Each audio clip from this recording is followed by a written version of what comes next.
Conservative business spokesman Andrew Griffith, the new SNP Westminster leader Dave Dugan, plus the columnist Angela Epstein. From Global's newsroom at 7 o'clock, a 28-year-old being questioned on terror charges over Anne Widdecombe's death was not known by the Prevent programme. Counter-terror police are now leading the investigation after she was found with serious injuries last week. Foreign Secretary Yvette Cooper has told LBC the government will be looking into ensuring politicians past and present are safe. We don't know the full circumstances in this case yet. And obviously, look, we are 10 years on from the terrible murder of Jo Cox, who was a West Yorkshire friend and neighbour for me. And so, look, I've always taken really seriously the issues around making sure that there's proper security in a democracy, because this is about threats to democracy as well as threats to people's safety. And in the last few minutes, it's emerged that Andy Burnham has now received the backing of 349 Labour MPs, making it mathematically impossible for any other candidate to challenge for the party leadership. We'll bring you more on this as we get it. The government has begun the process of prescribing Iran's Islamic Revolutionary Guard Corps as a terrorist organisation. It follows a series of attacks targeting the Jewish community in London in recent months. Anyone who supports the IRGC could face up to 14 years in prison. The government and the UK's terror watchdog Jonathan Hall has told LBC why it's a significant change. And it actually brings in a lot of risk for people who might do a job for someone, might do a sabotage, might burn a synagogue. It means you're really at risk of committing an offence, even actually if you don't fully know who you're working for. So I think the practical benefit is to try and bear down on those proxies in the UK who might be tempted to help them out. Donald Trump has declared the US the guardians of the Strait of Hormuz after reinstating its blockade on Iranian ports. The president says he will impose a charge of 20% on all cargo ships that go through the route. It's not clear how he plans to implement that, though. 12 people have been arrested over a right-wing terror threat against an Islamic event in Suffolk last weekend. The Home Secretary says the police action had undoubtedly saved lives and urged people to stand against hatred. A former head of the civil service has told LBC he believes the decision to sack Sir Ollie Robbins was illegal. The ex-chief of the Foreign Office has brought legal action over his dismissal in light of the Peter Mandelson vetting scandal. Lord Simon Case has told Tonight with Andrew Marr it was a blunder on Sir Keir Starmer's part. I'm no legal expert on this, but my plain reading of the various texts says that Keir Starmer made a big mistake both in the legal process, but actually just morally. Ollie Robbins is an outstanding and long-serving public servant, and the country faces huge challenges, and we need all the best people in the team as you can get, and Ollie Robbins is one of those people. Downing Street wouldn't be drawn earlier on whether the Prime Minister stands by his decision. And a study suggests almost 3,000 people died from heat-related causes in England and Wales during this year's first two heat waves. Researchers from Imperial College London are warning the world must reach net zero. Green Party MP Hannah Spencer is introducing a bill to Parliament to bring in maximum temperatures in the workplace. She's told LBC it will put the onus on employers to make sure their staff are in comfortable environments. Driving buses, driving trains, all the jobs that are so, can be dangerous if people are not at their best when they're doing them. I heard from a HGV driver today who spent 8 hours in a cab that is 37 degrees. Now that person is doing a vital job in this country, and one that is potentially very, very dangerous if he's not feeling at his peak. So we need to make sure that those people are protected in work. In the city, the FTSE 100 has closed up 1 point at 10,498. The pound buys $1.33 and €1.17. LBC weather, a few showers for the southwest tonight. Breezy in the south, a low of 7. Any early showers clearing into the southwest tomorrow. Otherwise sunny and hot for most, with some cloud in the northeast. A high of 32 degrees. From Global's newsroom for LBC, I'm Amelia Cox. This is LBC from Global, leading Britain's conversation with Iain Dale.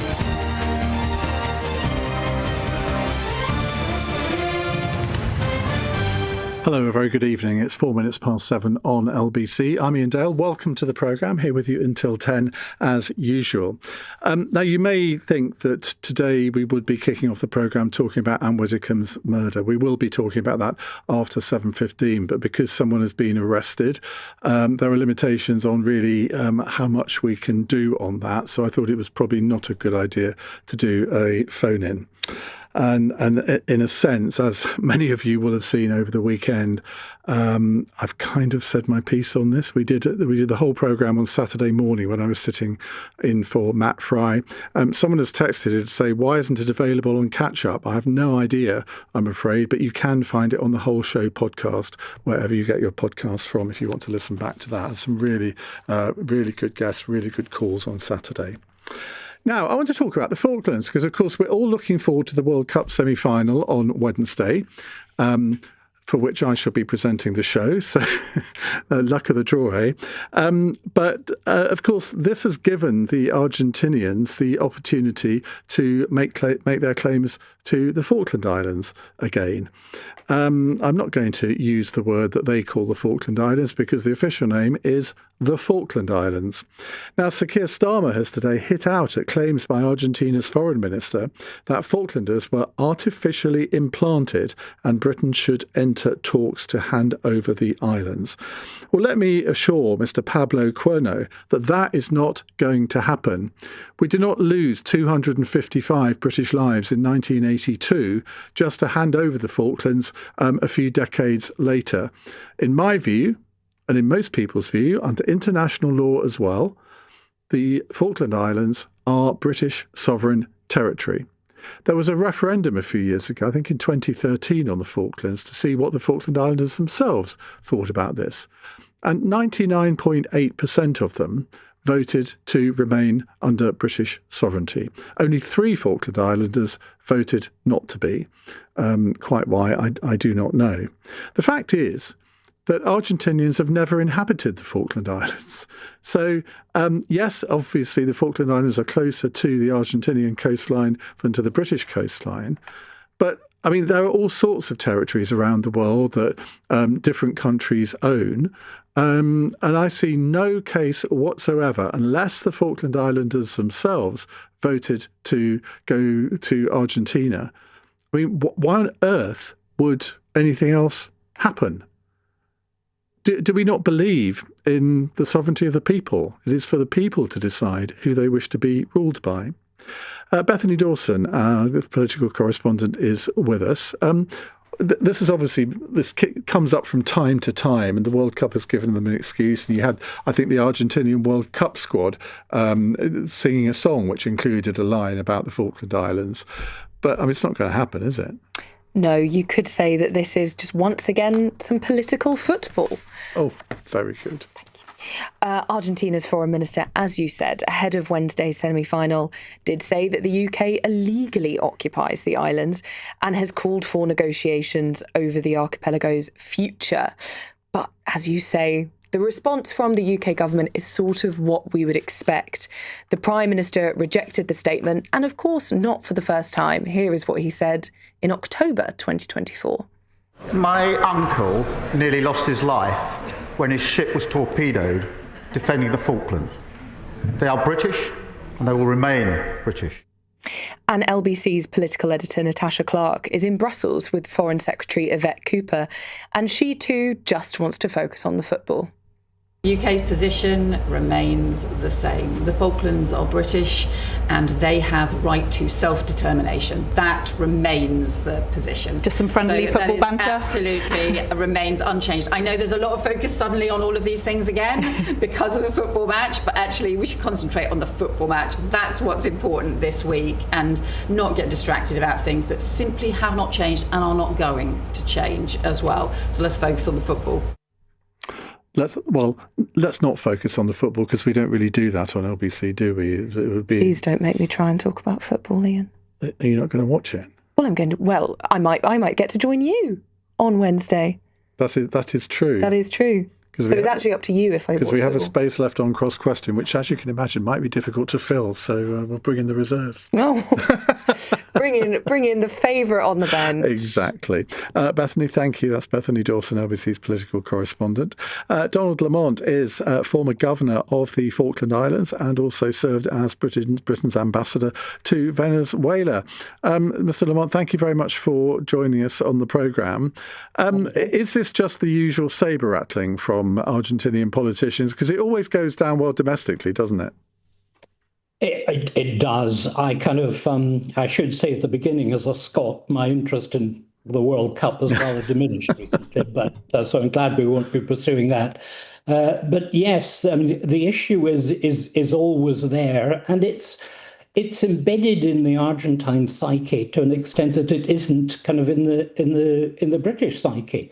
But if I may say so, your introduction seemed to me, to state the situation very fairly, including the relevance of 1982.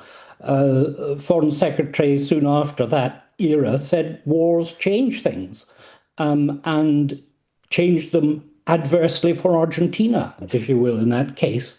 It hardened British resolve, and the islanders have no wish to change their status. I think, if I may say, it's the problem for Argentina that if you stand back a bit and look at the history, the issue of decolonization kind of surged after the Second World War, the creation of the UN, and the principle of self-determination gained increasing weight and currency. But that's an issue that the Argentines have never satisfactorily dealt with. The views of the islanders matter, and they've made their views clear in many ways, including, of course, that referendum that you referred to. When I was governor, a former foreign minister of Argentina, in fact, visited as a tourist. And he said, he's sadly not alive to either contradict or confirm this, but he said to me, you come here as a proud Argentine, but you can see that the people here will never wish to be Argentine or part of Argentina. And that is a problem we've got to try to overcome. The 1982 war started, at least in part, because of the political and economic problems that Argentina was experiencing. And the military junta then, a three-man junta, decided that the way to rally the people and get them to support their government was to launch this initiative to take back the Falklands, let's just say take the Falklands. And military escapades like that sometimes work, sometimes they don't. Now, I don't think that the current Argentinian president, Mr. Milei, has any intention of repeating that mistake. But he is in a bit of political trouble at home, isn't he? And his popularity is on the wane. So you can see why the rhetoric that they're coming out with might well go down well domestically. Yes, indeed. I think that Milei came in with an agenda in which he had many priorities that pushed the Falklands issue well down his agenda. But when things turn difficult, it's an issue that kind of always gets you kind of coverage. I used to say some years ago, to use a footballing thing, if journalists in Argentina had run out of things to write about, then one of the M's would do their word for the Falklands, which I shan't utter, following your example, that or Maradona. And one famous occasion, they managed to combine the two with a threat that Maradona might visit the islands. But sorry, I'm digressing slightly. Yes, it's an issue that when things are tough, you begin to bang the drum about it. And it's been so unproductive and so unhelpful. It's quite an interesting question to ask, though, as to what our future Prime Minister is going to say about this, because we know nothing about his views on foreign policy, really. We heard that clip there from Keir Starmer, who was very trenchant in his defence of British sovereignty over the Falklands. I'm not going to ask you if you have any insight into Andy Burnham's brain on this one, but it is slightly worrying, isn't it, that this is just one of a number of foreign policy issues that we really don't know what our new Prime Minister thinks about any of them. I would argue it's an easy one for him. I don't think there are any votes in the UK, to put it kind of slightly cynically, in going kind of flexible or soft or whatever you may say on the Falklands. Too many people in the UK kind of had relatives involved, have some sort of link with the islands. It's just, I think, the easy and correct option is to stand firm. Thank you very much indeed for joining us. That's Donald Lamont there, former governor of the Falkland Islands. Right, we'll come to your calls in a minute. Shall I put it this way, that my switchboard is, should we say, scarce of calls at the moment? I feel really strongly about this. It's partly because my interest in the Falklands comes from the 1982 war. I was 19 years old when the Argentinians invaded the Falklands, and somebody my age, I think it was actually 20, called Iain Dale, was killed on the Falkland Islands. And I think you can understand, when I discovered that, I mean, it really did have a deep impact on me. So I've always taken an interest in the Falklands. I edited a book 20 years ago called Memories of the Falklands. And I would like to think that the resolve of the British people and the British government was as strong as Margaret Thatcher's resolve was in 1982. Or do you think that, no, we're decades on from that now? It's a complete anachronism that Britain still hangs on to places like the Falklands, even if the people there wish to stay under British rule. And we should enter negotiations at least for some sort of joint sovereignty. As you can tell, that's not my view, but very happy to hear yours. 0345 6060 973. You're listening to LBC. I'm Iain Dale. It's 16 minutes past 7. This is LBC. Oh, bad traffic. Great news, isn't it? More time in the car. Joy. Maybe you don't feel it. Maybe you don't drive a Lexus NX yet. But when you do, you'll see the positive of peak hour, the delight in a detour, the love of the long way. The Lexus NX plug-in hybrid. Experience amazing before you arrive. Okay, Laura, from the top. When your 9-year-old is an unexpected tuber prodigy, and now you want to support her cheek-puffing talent, be a step ahead with Barclays Premier. With personalised financial planning and a dedicated advisor. Barclays, backing your future. Eligibility criteria apply. Investment products and services are provided by Barclays Bank PLC and its subsidiaries. Capital at risk. You can now get Sky, HBO Max, Disney Plus, Netflix and Hey You together in one subscription. So, ladies and gentlemen, boys and girls, take your seats on your sofas, brew your cuppers and turn your phones to silent. Because the world of ultimate entertainment is about to begin. Sit back, relax, and head to sky.com to find out more. Shh! It's starting! Requires Sky Stream and Sky Ultimate TV subscription. Minimum broadband speed of 30 megabits per second recommended. 18 plus. Iain Dale on LBC. Text 84850. 18 minutes past 7 on LBC. Iain, my sister-in-law is Argentinian, says Richard. The majority of the population aren't bothered about the Falklands. They are pleased the war ended the junta. Well, I can't make a judgment on that, Richard. I don't know many people from Argentina. I've always wanted to go there, actually. It's an incredibly beautiful country, I understand. And everybody that I know that's been there says the Argentinian people are very welcoming and are not anti-British at all. So love to hear from you if you hail from Argentina but live in the UK. If you're listening in Argentina, give us a call as well. Do you think that it's just sort of going through the motions for the Argentinian government to restate its claim to the sovereignty of the Falkland Islands? Or do you think the British government actually is the one that's sort of stuck in the past and should actually be looking at entering some sort of negotiation with Argentina? But what would that be? Because you're not going to get a British government just handing over. Well, I say that, but now I think about the Chagos Islands, which, of course, that's exactly what they've done. So it's all very well for Keir Starmer to be so trenchant on the Falklands, but he certainly wasn't on the Chagos Islands, was he? Well, let's get more on what's happening in Devon with the inquiry into the murder of Anne Widdecombe, because counter-terror police are now investigating the killing of Anne Widdecombe last week after new information and evidence emerged.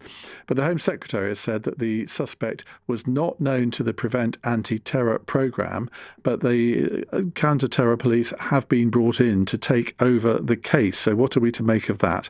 Well, Thea Rickard joins me, LBC Southwest reporter who has been at the scene. Thea, obviously this does seem to be very fast moving. The police seem to be keeping everyone informed as to what's going on. But I mean, quite a dramatic development today. Indeed, Ian. Yeah, just confirming really that counter-terrorism police are now leading the investigation into the suspected murder of Anne Widdecombe. The prime suspect in this case is a 28-year-old man arrested in Rotherham on Saturday evening. He's now been re-arrested, we heard today. That's on suspicion of the commission, preparation or instigation of acts of terrorism. Now, the Home Secretary, Shabana Mahmood, spoke in the House of Commons earlier, saying the suspect, as you say, was not known to the government's anti-extremism programme Prevent. She also, interestingly, said the government is looking at improving the safety measures of former and sitting MPs. Politics is a calling for those of us here, but it should not be a dangerous one. And so it is incumbent on the House and the government to work together to protect those who choose to serve. The Home Office and the police work closely with the Parliamentary Security Department to provide practical advice and support directly to MPs. But we must always be vigilant to changing threats and respond. Security measures are kept under constant review to ensure MPs can carry out their duties safely. And I know that the police intend to issue guidance to MPs soon, and they will be contacting parliamentarians in their constituencies to offer support. Now, Ian, detectives are still questioning the suspect they believe to be responsible for the death of the former MP, Anne Widdecombe. They now have a lot more time to speak to him because he's been arrested on suspicion of that terror offence. That's because under the Terrorism Act, they could detain him without charge for up to 14 days. The 28-year-old was arrested on Saturday evening with footage shared by the media reportedly of that arrest showing a topless man being led away from a house. Today, Ian, we've also seen CCTV footage which appears to show the white male suspect getting into a car in Yorkshire just hours before the attack in Devon on Anne Widdecombe. The footage, which is time-stamped at 7:51 on Wednesday morning, appears to show him with a long protruding item in his pocket, although the footage is not clear enough to tell exactly what that is. Police are still saying, though, they're not looking for anyone else in connection with Anne Widdecombe's death. She was, of course, found with serious injuries at her home on Thursday morning, although it's believed she was attacked almost 24 hours earlier than that. The news that her death may be foul play has come as a shock to the whole country, but we're being urged not to speculate about a possible motive, which police say they're still being open-minded about at this time. And I think it's fair to say this news that it's now being treated as terrorism is the latest in a series of twists and turns in this case. Have the police said if the suspect is cooperating and actually answering questions? Because obviously we all know that suspects have the right to remain silent, but if they do, it makes the police's job much more difficult. Indeed, Ian, we haven't had any information of that kind, and I doubt we will for some time. I think the next information we'll get is whether or not there's a charge. He'll then appear at Magistrates' Court, whether that will be in Devon or perhaps a larger one in Bristol or Winchester, and then we'll see him at Crown Court. At some point, we'll find out if he pleads guilty or not guilty, provided, of course, he is charged.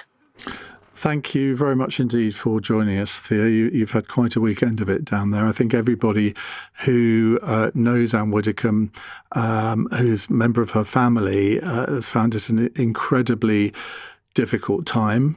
I mean, I don't mind admitting that despite doing all these media interviews over the weekend, as a friend of hers, you have to sort of try and remain slightly detached from the emotion of it all. And I think everybody that knew her has just been totally shocked and overwhelmed by this tragedy, because, I mean, we can call it a lot of things, but it has to be a tragedy when a woman whose parents both, I think, lived, well, her mother lived until she was 96, her father lived until he was 89. So she's had at least 10 years of her life ripped away from her by somebody whose motive we cannot begin to imagine what that motive was.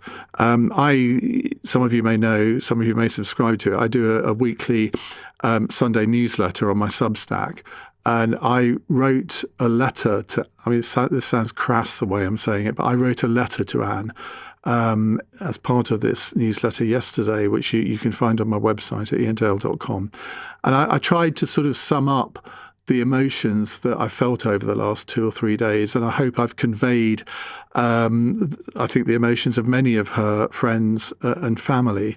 And I hope that I've done something to try and counteract some of the disgusting comments that some people were making in the 24 hours after her death, because, I mean, some people really ought to look themselves in the eye and learn what the word respect means. You do not insult people within 24 hours of their death.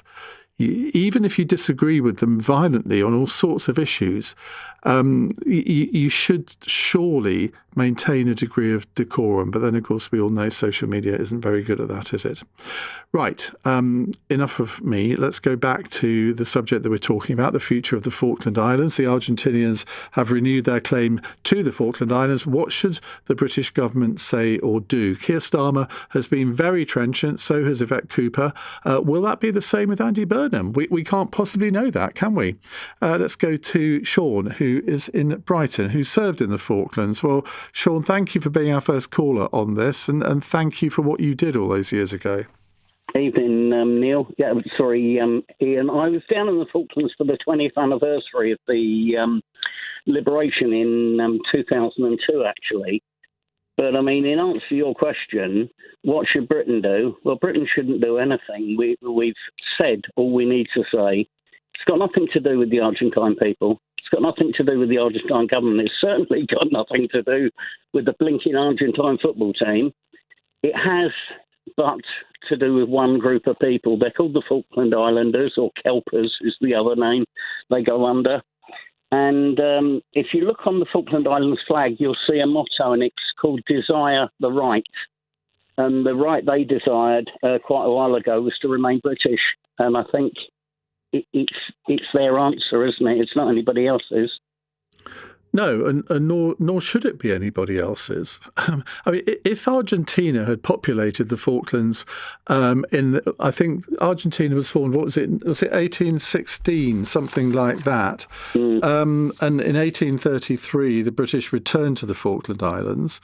I mean, if they'd populated the Falkland Islands in the middle of that, you could think, well, there might be some degree of argument, but that wasn't the case. No, it isn't, and it very much isn't the case these days. I mean, I was over there for, I think, about 9 months, and I never heard anything anywhere near to, I want to be Argentinian. In fact, one notable thing, the first notable thing is how big a local hero or national hero Margaret Thatcher is. They've named a road after her, Thatcher Drive, and there's a cast bust of her. Yeah.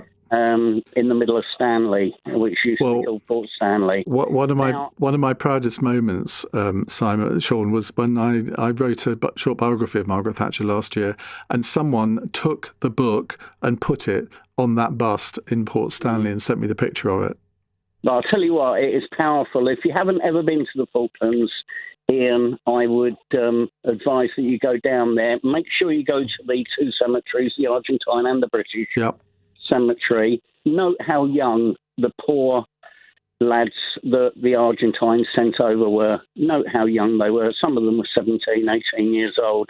Anyway, there's one notable thing that will stay with me. I was walking up the road in Stanley one day. I'd been to the supermarket, and the RAF, a tornado came flying over very, very low, very loud, and it caused a child to burst out crying because they were terrified and start screaming. And this lady came out, and by the age, I think it was the child's grandmother, and she'd go, oi, oi, oi, oi. She said, listen, you know what that is, don't you? You know what that sound is? And the child looked at her with sort of inquisitive eyes, and she said, that's the sound of freedom. And she was right. Absolutely. And you've only got to look at the way in which they hold and protect the British forces down there. You know, you've got a fair amount of British forces. And the biggest, not lie, but the biggest fable on this earth is, it costs us a fortune to put the forces down there. No, it doesn't. The Falkland Islands government pays every penny of that garrison. So it costs us nothing as a country. Well, and even if it did, I would still say that the Falkland Islands deserve to be protected just as much as the Isle of Wight does. Oh, indeed, absolutely. You know, it's sovereign island territory. It's part of England, and it's not for a foreign power to say we're going to take it. At the very least, as I said, the negotiations start with the people who live there, the islanders themselves. Well, we're not going to disagree, Sean. Thank you very much indeed for phoning in and being our first caller on the Falklands. We look forward to more calls in just a moment.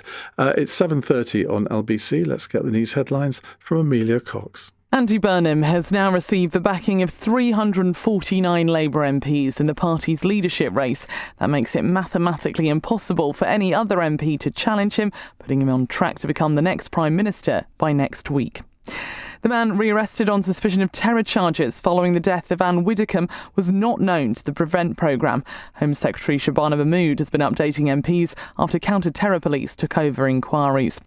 And the government has taken the first steps to prescribe Iran's Islamic Revolutionary Guard Corps as a terrorist organisation. Ministers say it's a result of the country's use of proxies and criminal networks to target people in the UK. LBC weather, a few showers for the southwest tonight, breezy in the south, a low of 7 degrees. This is LBC. In a world full of noise and uncertainty, IG is the investment platform that backs you. Forget the dubious tips from that guy down the pub. Get real-time insights, analysis and tools. No more fat cat brokers clawing your gains. Pay zero commission on your investments. Switch to a platform trusted by British investors for over 50 years. IG. Trade, invest, progress. Your capital's at risk. Other fees may apply. Honey, there's something wrong with my eye. Is it itchy? Is it dry? Someone poked you in the eye? Is it gunky? Is it gooey? Is it sticky at the side? Is it pink? Is it red? Some discomfort in your head? Dodgy eyes are the worst. Don't waste time. Call Specsavers first. It's icky. If you've got an eye problem, call Specsavers and speak to an expert. If necessary, we have urgent appointments set aside. We provide NHS eye health services across London. See eligibility and postcode criteria online or in store. McDonald's Taste of the Tournament has arrived. Get the Sweet Carolina barbecue stack. 2 juicy patties and crispy bacon covered in sticky Carolina barbecue sauce. The Sweet Carolina barbecue stack. Bring it home with McDelivery. Until the 13th of July from 11 a.m. Fees apply to delivery orders. Price and participation may vary, subject to availability. Don't miss the fight before the fight. Anthony Joshua must survive the here and now. Huge risk! I'm back. July 25th, Joshua versus Prenger, live exclusively on DAZN. Iain Dale on LBC. 7:33 on LBC. Well, as you heard there in the news, the government has announced that Iran's Islamic Revolutionary Guard Corps will be designated as a terrorist organisation and that expressing support for it will carry a jail sentence of up to 14 years. Well, let's talk to Vahid Beheshti now. He's founder of Iran Front. He's been leading a sit-in protest outside the Foreign Office since February 2023, demanding that the IRGC should be prescribed as a terror group. Well, this is day 1,236 of his protest. Well, Vahid, welcome to the programme. We've talked several times in the past. You've won. Thank you very much, Iain, for having me again in your great show. So it's not full, I would say, victory. It's been designated. First of all, we have to make this clear. First, let me congratulate these to all dear British citizens, my dear Iranian people, and all freedom fighters. This is great news. Of course, it's not full prescription yet.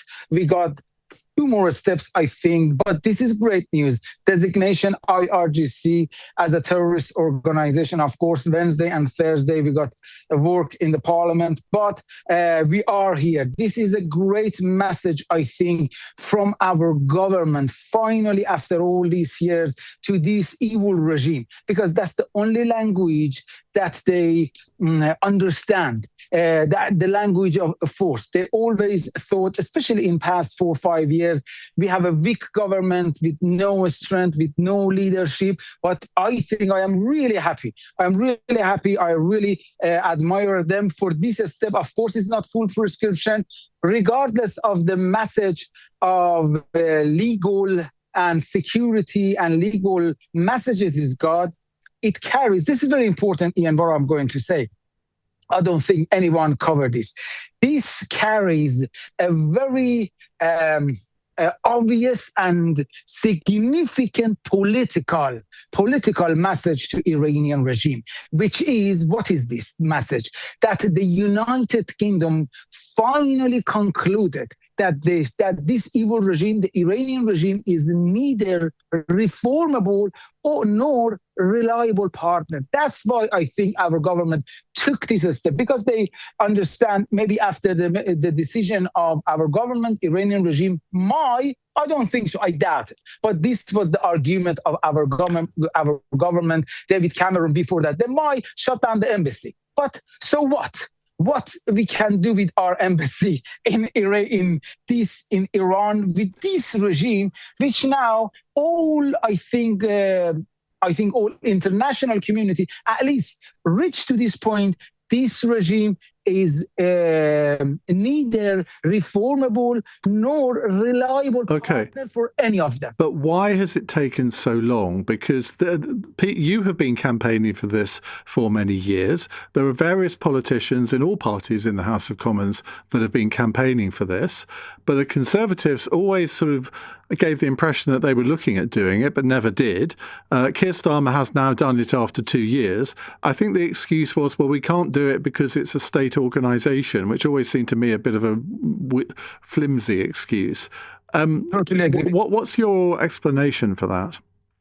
Totally agree with you. It was no legal obstacle. It was political reason behind that. Because from my point of view, our government, regardless of Conservative or Labour, they always were on this assumption, they were living in this unrealistic world that they can somehow work with this evil regime. They had hope that someday, one day, this regime reform itself. But now I think they reached to this point. That's why they took this great step.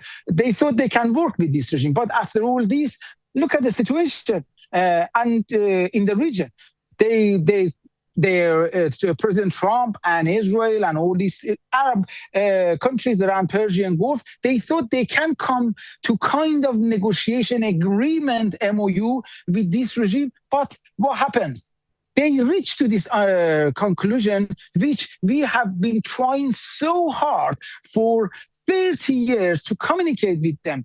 This regime, the nature of this regime is against all our values, is against any kind of agreement. They have a goal, and regardless of what kind of agreement, what kind of negotiation they have with you, they are moving toward their goal. And their goal is destroying the order of our modern democratic world and establish their Islamic State. Are you going to continue with your protest, or do you feel that victory? I mean, I know you said there may be a couple of stages to go, but can you look forward to sleeping in your own bed? I think, look, it's very clear to me. I stay here. The prescription of IRGC, full prescription IRGC, is the first goal of this camp. The automated goal of this camp is the fall of the regime, of which I think we are very close to that. No, we are going to continue with our camp against this regime until the real moment of victory, which is the fall of the regime. Thank you so much, and congratulations, Vahid. I know how much this means to you. That's Vahid Beheshti there, founder of Iran Front. He's been sitting in a protest outside the Foreign Office for the last 1,236 days. Right, let me tell you who's on Cross Question at 8 o'clock, if I can find the piece of paper. We have Miata Van Bulle. She's Labour MP for Peckham. She was the first minister to resign from Keir Starmer's government to support the call for him to resign as Prime Minister. She's known as the Burnham Whisperer. She's delivered a lot of policy advice to Andy Burnham over the past couple of weeks. Andrew Griffith is a Conservative Shadow Business Secretary, MP for Arundel and South Downs. Dave Dugan is SNP leader in Westminster, MP for Angus and Perthshire Glens, and Angela Epstein, the journalist and broadcaster. They'll be here from 8. Right, let's go back to your calls on the Falklands and the future of the Falklands. Henry is in Chelmsford. Hello, Henry. Hi, Ian. How are you? Good, thank you. What would you like to say? Good to talk to you. I've been a long-time fan. And I wanted to say I'm sorry for your loss. Thank you. Because ultimately you did know. And, yeah, I mean, it is a shame that some people online, and I saw what happened that I think it's a university lecturer in Aberdeen, got, suspended for what she said. And, yeah, so all of that stuff, I echo what you said. I think when it, like a lot of foreign policy issues like this, a lot of it comes down to your opinion comes from, the facts that you know. And I mean, you've educated me by listening to the show. I didn't know half the history of it. And I think a lot of people around my age, I'm 30, are kind of similar. So I think it's a generational thing to where your opinion lies. Yeah, I think that's probably true. But it means that it's really important that younger generations do understand why the Falklands War happened, why the British government decided to send a task force to retake the Falklands, and the impact it had, I think, not just on the Falklands, but on the wider diplomatic front. It sent a signal to the Soviet Union that Britain was not a pushover any longer. After all of the tragedy of Suez and the signals that sent, it showed that Britain was no longer the world power it once was, and it took until 1982 for that situation to be reversed. It's interesting. I mean, I guess we're kind of in that spot now, right? Britain does need to prove itself on the international stage. Maybe Starmer's doing that, and good luck to him. Well, he's only got a week more to do it, hasn't he? Yeah, that might be the last thing he says in office, but hey, it's not a bad one. No, well, true. Thank you very much, Henry. Let's move on to Lee, who is in Frankfurt. Hello, Lee. Yeah, hey, Ian. Sorry for your loss, right? I know you knew Anne, and everyone needs to calm down, let the police do their work. Yes. Yep. Yeah, just quickly, we had an Uncle Serve SBS in Cotley Bay and on Fox Bay and did the Arrawall landing. So, yeah, I grew up your time, bit younger than you, Ian, but... many people are. We lived it, right? I was 9 years old with the uncle heading off, and he came back, thankfully. But I think everyone's missing who's in the White House at the moment. Go on. Navitas just signed with Colin Reynolds, the governor of the Falklands, 65% rights on the Sea Lion oil fields. Millet, Trump's best friend, $40 billion currency swap line, needs a nationalist victory. Yeah, no NATO protection because they're a BOT. This just looks like an easy win for Trump and Millet. Look, and I support the Falklanders 100%, absolutely, British territory and everything else.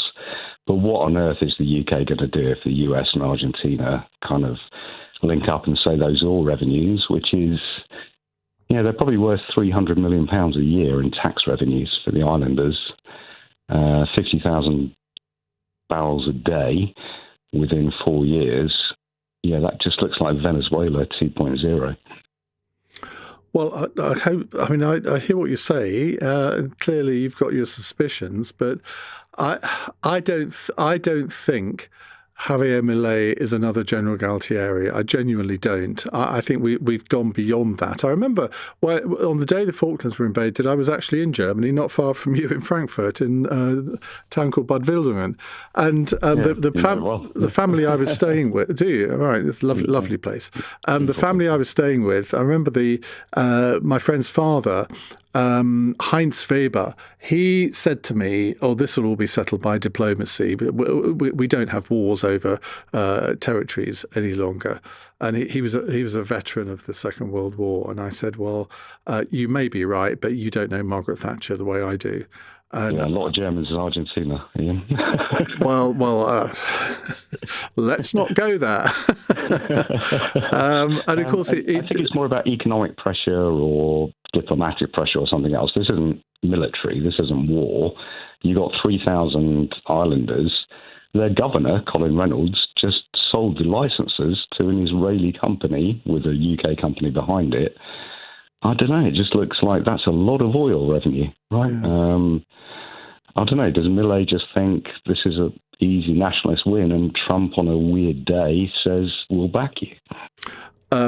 We'll leave the jury's out on that one. I think we'll leave that one there. Lee, thank you very much indeed. Now we'll take a couple more calls, but I'm also going to be talking to a very good friend of mine, Alvin Felsenberg. He is a student, a professor indeed, not just a student, a professor of presidential history in the USA. He's in the country at the moment, and he's going to be joining us in a moment. It's 7:45 on LBC. This is LBC. Ever notice how some things are just standard? Traffic on the M4, standard. Meetings that could have been an email, standard. But at Aon, our cars are driving the new standard. The new Aon V has rapid charging, standard. Panoramic glass roof, standard. 8 years servicing, 8 years MOT, 8 years roadside assistance, and up to 8 years warranty. Also standard, thanks to our Great 8 promise. Search Aon Auto to test drive today. T's and C's apply. You think a football coach just teaches how to kick a ball? Nah, a football coach gives you the skills to win in life. I stay focused for 90 minutes. So a 60-minute exam is no sweat. Job interviews don't scare me. I'm up against 11 players every week. And I'm not just captaining a team. I'm prepping for when I'm running my own company. A coach's influence goes beyond the pitch. That's why Chase Bank has funded over 6,000 grassroots coaching qualifications. Search Chase. Let's be real. I'm a catch. I'm funny, confident, handsome, but get to know me and you'll see my soft side. I'm always on the move, chasing sunsets, chasing vibes. I just want to find my perfect match. How about these square frames? Oh. With mirror lenses? Yeah. Or perhaps a pink tint? That's it. At Specsavers, you can mix and match frames, tints and lenses to create your unique pair of sunglasses. And get £40 off Reactions mirror and polarising lenses. Conditions apply. See in store for details. Take summer by storm with Kia. Introducing the new Kia Sportage Storm, a unique limited edition of the UK's favourite family SUV. Test drive the award-winning Kia Sportage today and order yours by the 31st of August to get 5.9% APR representative and up to £3,000 PCP finance deposit contribution. Search Kia Take Summer by Storm. Kia. Movement that inspires. T's and C's apply. Kia Finance. To verify, visit kia.com/UK/favourite. This is LBC with Iain Dale. Call 0345 6060 973. 7:47 on LBC. Let's continue with a call on the future of the Falkland Islands. I'm quite clear what the future of the Falkland Islands is. They're British and will remain British. And that's not being jingoistic. It's just a statement of fact. David's in Folkestone. Hello, David. Yes, good evening, Ian. Thank you for having me on again. Yes, this Falkland Islands, every time we seem to play Argentina in a football match, this Falklands issue comes up.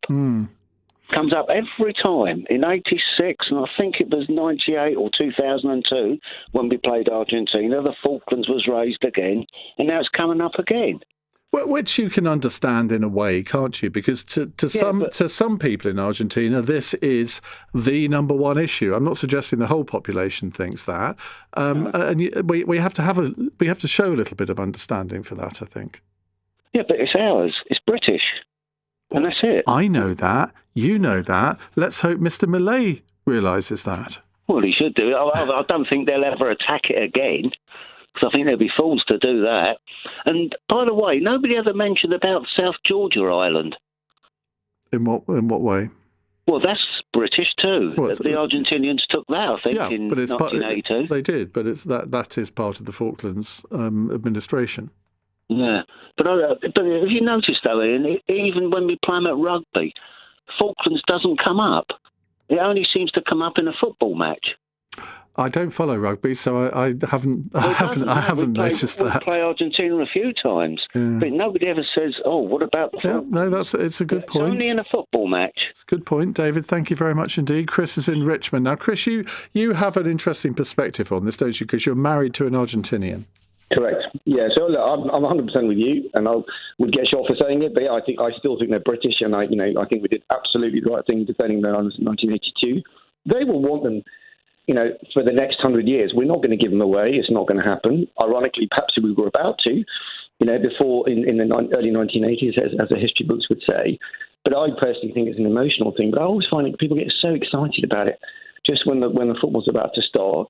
But the reality is they haven't got a military here. I mean, it's just been decimated over the last 20 years. So the idea that they're going to suddenly storm in and invade Port Stanley again is for the birds, isn't it? Well, I hope so. But then you could say that our military has been decimated over the last 20 years. I mean, look, let's put cards on the table. Yeah. We could not do now what Margaret Thatcher did in 1982. We could not send a task force, mainly because we haven't got the ships. Well, 100%. But again, I go back to that. I just don't think they're interested in it. We're about to try and do a trade deal with the Mercosur, which is most of Latin America. Trade is growing. Milei is not. He is a free trade guy, right? Believe it or not, he wants trade to improve with this country. They will have to say it every year because that's what they do, right? They go back to the 1982 resolution, which, by the way, when you read it carefully, as I did today, it actually says that the desires of the Falkland Islands need to be considered. And obviously, they had a referendum about 12 years ago.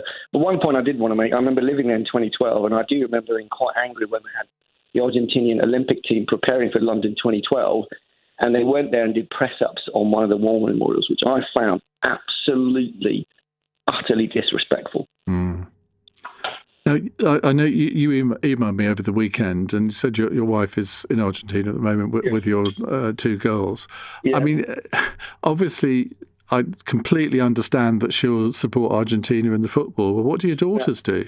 Well, that's a good question. I've asked them, but they don't seem to know the answer. I think it depends on who's winning, really. I think there'll be a lot of peer pressure, I suspect. Glory hunters. I know, well, it will be, but in a way, I'm kind of like, I wish they were here, but in a way, I wish they weren't. So it's kind of tricky, really. I'm going to watch it with a friend in a pub in London. But well, I hope we do win it. I'll be gutted if we don't, because I still remember in '86 watching in my granddad's house when with the hand of God happened. Yeah. Well, those memories run deep, my friend. Oh, they do. We all remember that. Chris, thank you very much indeed for your call. Right, we're going to change gear now. We may come to a call right at the end, but I want to talk to Dr. Alvin Felsenberg. He's a presidential historian and the author of books including The Leaders We Deserved and A Few We Didn't. Alvin, thank you for coming in. Now, you've contributed to various books that I've edited over the years, including the one on American presidents. That's how I got to know you. When you look at the state of American politics at the moment, and with Donald Trump, well, nearly halfway through his second term, I suppose we could say, how healthy is the state of American democracy at the moment? Well, I think it's doing reasonably well. We've had some serious challenges in recent years. Trump is a very unusual president. Many people say he's a transactional president. He likes tangible results. Likes to keep people off their balance sometimes, keep the options to himself.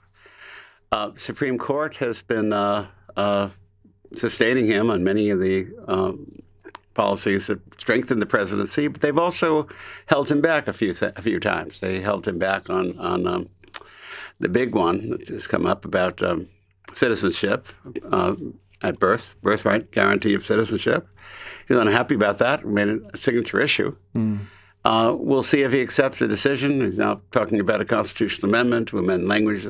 If that happened, well past his time in office, we think. So it's holding up very, very well. We have a lot of stresses on our society right now, and I think he reflects some of that. Is it still a live debate as to whether he's going to in some way try to stand for a third term, which the Constitution forbids him from doing so? Yes. But there are various ruses that he could deploy to get around that. Well, he's tried to say that the amendment suggests consecutive terms. It doesn't. It basically says elected twice. It also anticipates what would happen if a vice president would become president. Does he have one term or two? Well, that depends on the number of days that have gone into his term. He lost that debate so far. But then there are questions, and the question would be something like this.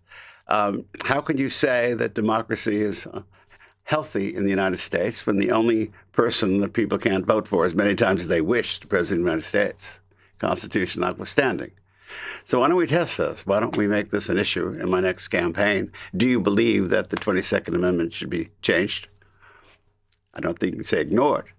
But if the basic default is I cannot lose an election without there being fraud, and therefore I'm going to challenge it, or I'm going to challenge, what if he goes to New Hampshire and says I'm going to test the public's will, and we have petitions. The Secretary of State makes a decision, bars him from the ballot, and Trump can appeal. And then it goes all the way up to Mr. Roberts again, Chief Justice. Or the opposite happens, in which case Trump will sue. If it's sustained, the government will sue. It will probably not be sustained. Secretary of State will say the qualifications are written and I can't post you. We'll see how the court case goes. But I mean, he's 80 years old. And I mean, one of his main attack lines on Joe Biden was his age. So surely even he can look at himself in the mirror and think, well, maybe I should just call it quits. Well, I know. In his mind, though, the option of running again may be a source of influence on senators and congressmen that people think will be around. Republicans think that it might go his way in the courts. He has more power. No president wants to be a lame duck. And he's opened up the possibility. Now he's going to see what's going to happen. He opened up the possibility of amended citizenship now, whether it happens or not. This may be an issue in every state in the coming congressional and gubernatorial elections. We don't know. Now, Senator Lindsey Graham died last week. Yes. I mean, he won't be a name that's familiar to everyone listening to this program. Why was he a big figure, and what are the implications of his death? A couple of things right now I should tell you about Lindsey Graham. He's going to be seriously missed. He had a tremendous sense of humor in his earlier days. He can keep audiences roaring. He has great ability to cross the aisle. Some of the statements we received from Democrats the last couple of days have come from the heart. He's important because there are not that many heavy lifters, shall we say, in the foreign policy area. Most people do not run for office in the United States Congress on foreign policy issues. No. They don't get any benefit at home. We know what happens in the farm states. They want their subsidies. They want their trade agreements and this and that. Same thing in states that are defense-oriented, states that are filled with high-tech issues. He chose, because of his military career, he was in the United States Army for 20 years, multiple deployments. He was with the abject general and prosecuted lots of cases in Europe. It's going to be hard to see anyone coming up now who has the gravitas and has the experience. Finally, he's been seen as an ally of President Trump. He wasn't always that. He was one of the tag-alongs with John McCain, and John McCain, of course, was his mentor. It was very difficult for Lindsey to have Donald Trump, let's say, besmirch John McCain's achievements. But he was able to persuade Trump in many ways. Just while you're here, we're just hearing that Donald Trump plans to make an address to the American people on Thursday evening US time. So that's early hours on Friday morning here. Yeah. He's also just informed the US Congress that military action in Iran has resumed, which of course we've known for several days. Well, presumably those two things are linked. I would expect.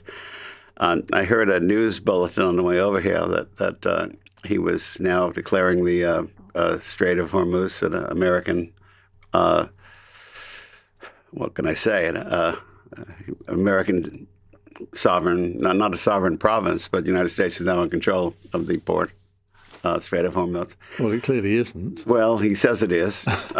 He says he will be a toll collector. We shall see how it's going to be done, if it's going to be done. My point about Lindsay, though, he may have been one of the few people who could get Donald Trump to back off a position once in a while. He was the strongest advocate in the Congress for Ukraine. He was an extremely strong advocate for Israel. He was a tiger when it came to issues of anti-Semitism. Given he came from a state of South Carolina, where anti-Semitism and racism and other kinds of hardships. A couple of years ago, we had the terrible shooting in a church where Obama came out and sang Amazing Grace. First time I ever heard a president sing. It was very emotional. And that's his state. Ironically, he's filling a seat of Strom Thurmond, who once vowed that African Americans would never patronize restaurants and pools and parks in the state. He was a rock on that. And he's been very close to Mr. Clyburn, who was the last surviving African American from the voting rights days and fighting for his own seat. He basically said, I know they want to take away minority memberships, but they forgot the fact that white people have voted for me even where I'm running now, and I'll run anywhere and win. They've talked. He issued a very moving statement today. That's why he's going to be terribly missed. And the politics of the state, of course, will always stay interesting. Alvin, we have to leave it there. Time has beaten us. Thank you very much indeed. That's Dr. Alvin Felsenberg there, presidential historian. Right, coming up in a moment, it's Monday's Cross Question. Miata Fambule will be joining me, Labour MP for Peckham. She was the first minister to resign from Keir Starmer's government to support Andy Burnham. Andrew Griffith is Conservative Shadow Business Secretary and MP for Arundel and South Downs. Dave Dugan is SNP leader in Westminster and MP for Angus and Perthshire Glens. And Angela Epstein, journalist and broadcaster. They'll be here to answer your questions on 0345 6060 973. You can WhatsApp that number, you can text 84850, and of course you can watch us on Global Player, the LBC app and the LBC YouTube channel.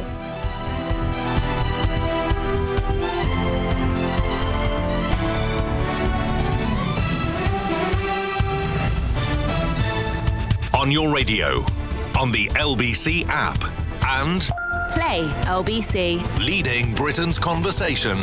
This is LBC. From Global's newsroom at 8 o'clock, a 28-year-old being questioned on a terror charge over Anne Widdecombe's death was not known to the PREVENT programme. Counter-terror police are now leading the investigation after she was found with serious injuries last week. MPs have been paying tribute to what the Commons Speaker, Sir Lindsay Hoyle, called a courageous, principled politician. She joined Reform in 2023, and Richard Tice is the party's deputy leader. And despite being a foot taller than her, I somehow always found myself looking up to her. Very good. And when she phoned, I always stood up, on my toes. Incoming, beware. Andy Burnham now looks certain to be the next Prime Minister after receiving the backing of 349 Labour MPs in the party's leadership race. The extra 27 endorsements make it mathematically impossible for any other MP to challenge him. Donald Trump has reinstated a US blockade on Iranian ports. The president also says he'll impose a charge of 20% on cargo shipped through the Strait of Hormuz. The Lib Dems are calling that a flagrant violation of international law. The government is taking steps to ban people from supporting Iran's Islamic Revolutionary Guard Corps. It follows a series of attacks targeting the Jewish community in London in recent months. 12 people have been arrested over a right-wing terror threat against an Islamic event in Suffolk last weekend. The Home Secretary said police action had undoubtedly saved lives and urged people to stand against hatred. The former head of the Foreign Office, dismissed over the vetting of Peter Mandelson, has begun legal action. Sir Ollie Robbins was sacked after failing to warn the Prime Minister he'd failed security checks before he was appointed US ambassador. He says the decision was unlawful and unreasonable. And England keeper Jordan Pickford says any beef between Britain and Argentina should stay on the football pitch. It's just a game of football, and both passionate set of fans going there to watch a top-level game of football. That's what football does. It brings fans together, it brings the nations together. But yeah, the football will do its talking. The Three Lions take on Argentina in the World Cup Final Four on Wednesday. Britain's rejected an Argentinian claim that its, quote, occupation of the Falklands is illegitimate. In the city, the FTSE 100 closed up 1 point at 10,498. The pound buys $1.34 and €1.17. LBC weather, chance of a shower on southern coastal counties tonight. Cloudy in the east, clear elsewhere, lows of 6 to 20 degrees. Any early showers clearing in the southwest tomorrow to leave another sunny and hot day for most, highs of 30. From Global's newsroom for LBC, I'm Matt Hewitt. I've looked after my kids since they were born. Now they've got kids. I still want to look after them. I don't want them struggling to make decisions about my money or my health if I can't.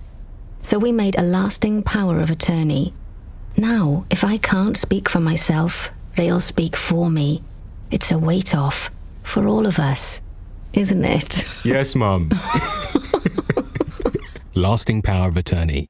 Search your voice, your decision. This is LBC from Global, leading Britain's conversation. Cross Question with Iain Dale. Hello, very good evening and welcome to Monday's Cross Question with me, Iain Dale. On my panel we have Angela Epstein, journalist and broadcaster from the nation's new capital of Greater Manchester. Next to her is Dave Dugan, SNP leader in Westminster and MP for Angus and Perthshire Glens. Or is it Perthshire? I never know. You choose either one. There's no correct one. Yeah. Excellent. Next to me on my right is Miatta Fambulo, who is Labour MP for Peckham. She was the first minister to resign from Sir Keir Starmer's government to support the calls for him to resign as Prime Minister. And she is, I'm told, known as the Burnham Whisperer. Is that a nickname you rejoice in? So.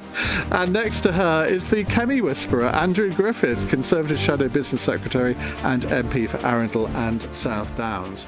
Well, lots to talk about today. 0345 6060 973 if you'd like to put a call through. You can WhatsApp on that number, you can text 84850, and you can watch us on Global Player, the LBC app, and of course the LBC YouTube channel.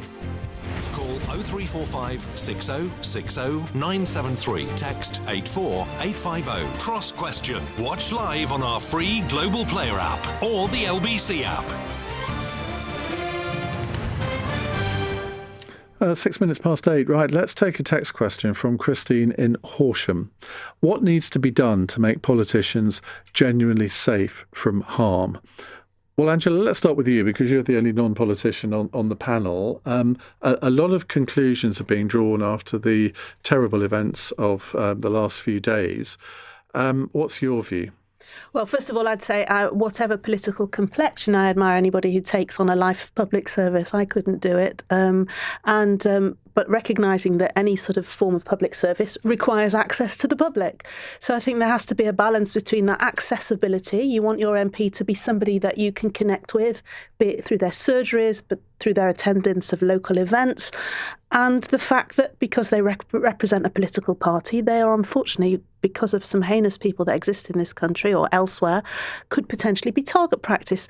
So what can be done? I think we have to be sensible. I mean, I'll defer to learned friends here about how accessible they want to make themselves to members of the public. But enhance digital security in their homes, being seen in their surgeries by an appointment basis, perhaps, being more circumspect about some of the places they need to be in terms of events that they are going to attend. But I think it has to be a case-by-case discretionary approach, because I think that way sort of, darkness lies if we say, that's it, our MPs have to be behind glass cabinets now and we can't. They are members of the Parliament. They're there because we elect them. They represent us, the electorate. So I think that there has to be sensible precautions, which I'm not in a position to advise on. I'm not a member of the police or security services. I would hate to see them lose that public accessibility. So if it is, measures within their homes or whatever it is, their digital footprint has to be more carefully managed, but without losing, like I say, being able to connect with the people that we put in Parliament. Dave Dugan.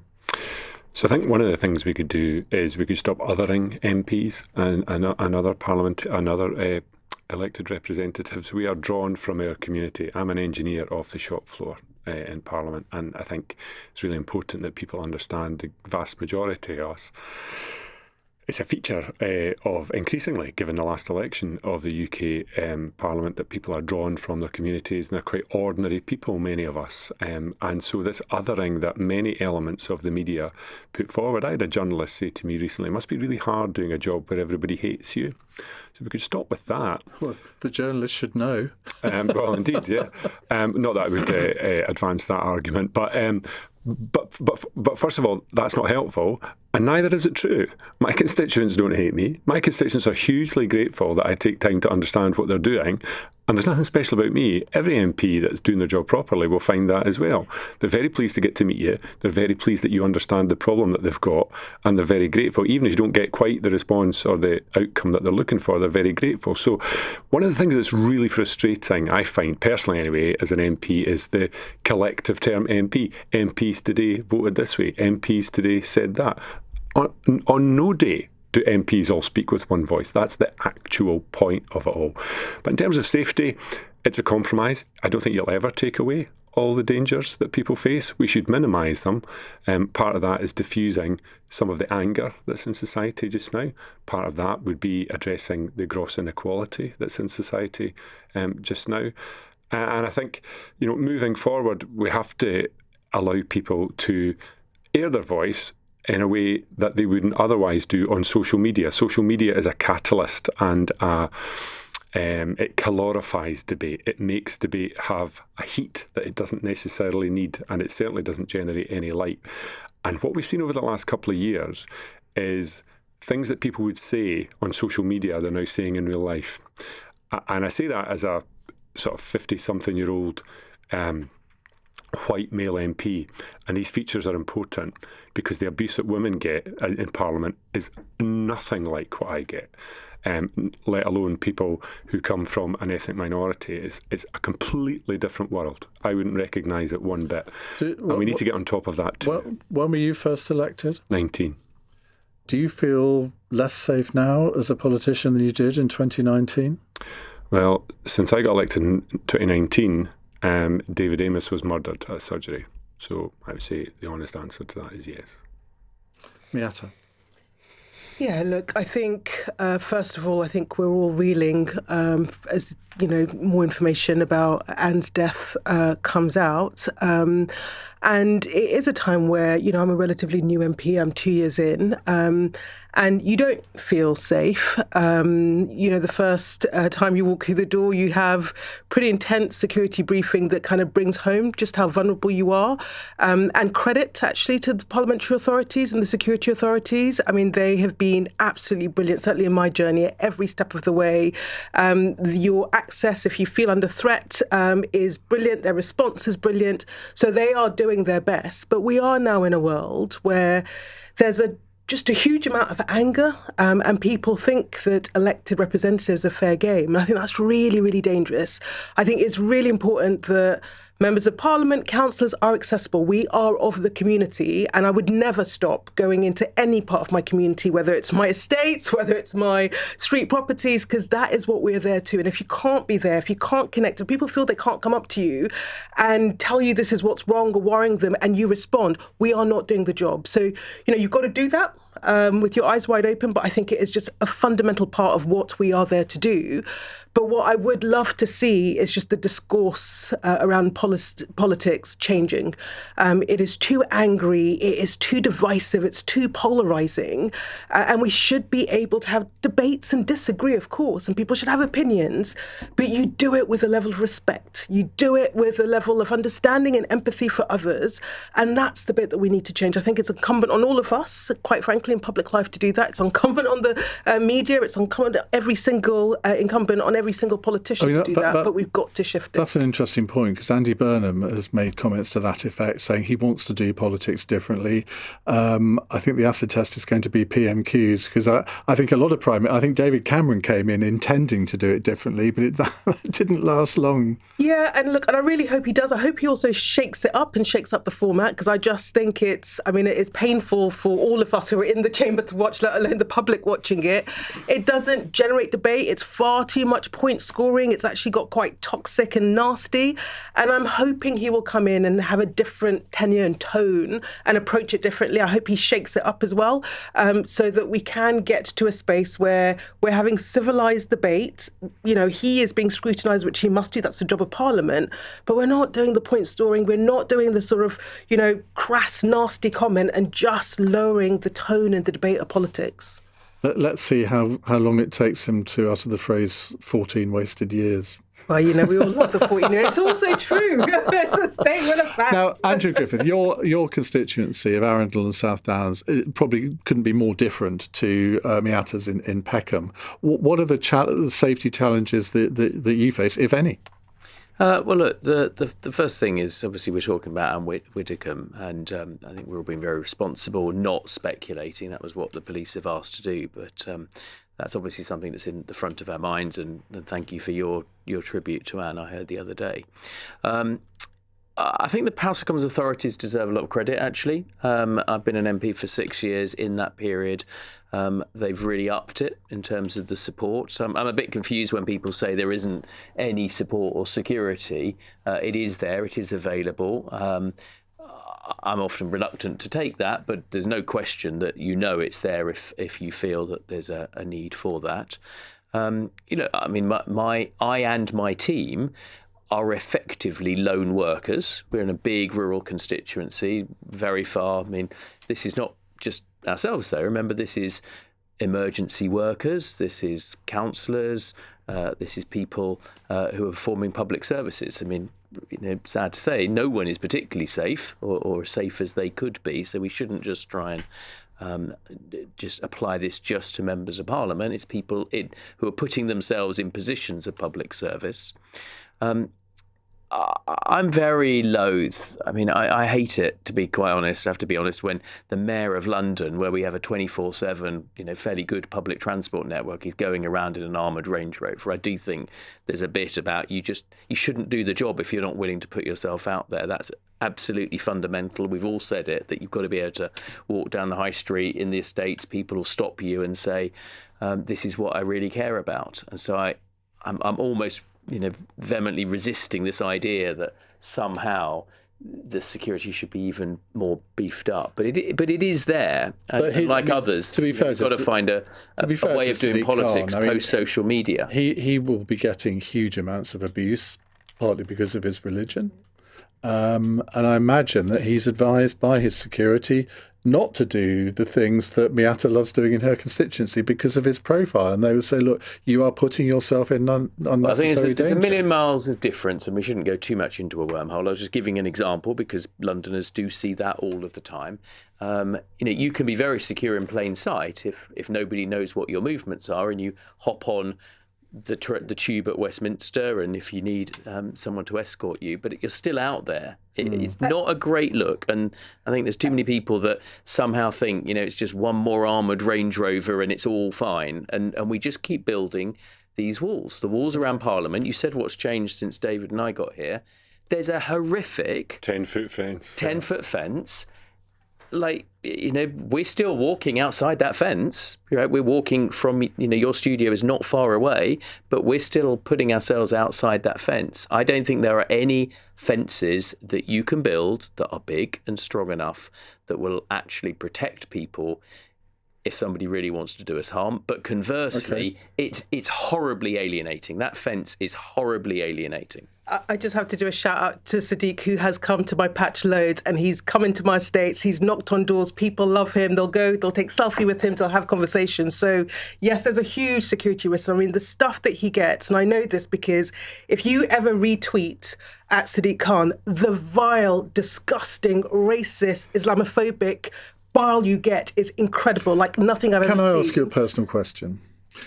You are tipped to serve in a very high profile or possibly in the cabinet under Andy Burnham. I'm not going to expect you to sort of go into that, because why would you?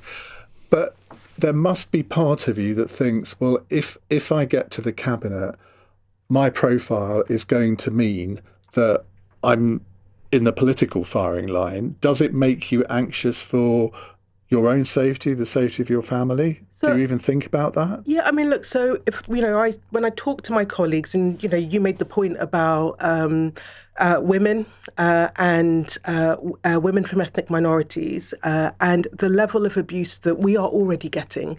So I don't think there's any increase in profile. And, some of my colleagues, when they show me the stuff that they're getting or the letters or the threats, it is already there, irrespective of where you are in politics. I mean, that is what we wear. We do it because we are here to serve. We do it because we care about our communities. But it isn't right. And, for me, that calling it out, but at some point we've just got to draw a line and say it's not okay, and I think social media is difficult because people can say the things they would not say in your face and feel that they're immune. Well, and I hope poor Rosie Duffield benefits from a different approach from your new leader than she had experienced under your previous two leaders. I mean, look, all I say is that politics needs to be better. And if it's not, it means that good people that should come from diverse backgrounds won't enter the space and that we are poorer for it. Right. Let's move on to some other questions in just a moment. It's 19 minutes past 8. This is LBC.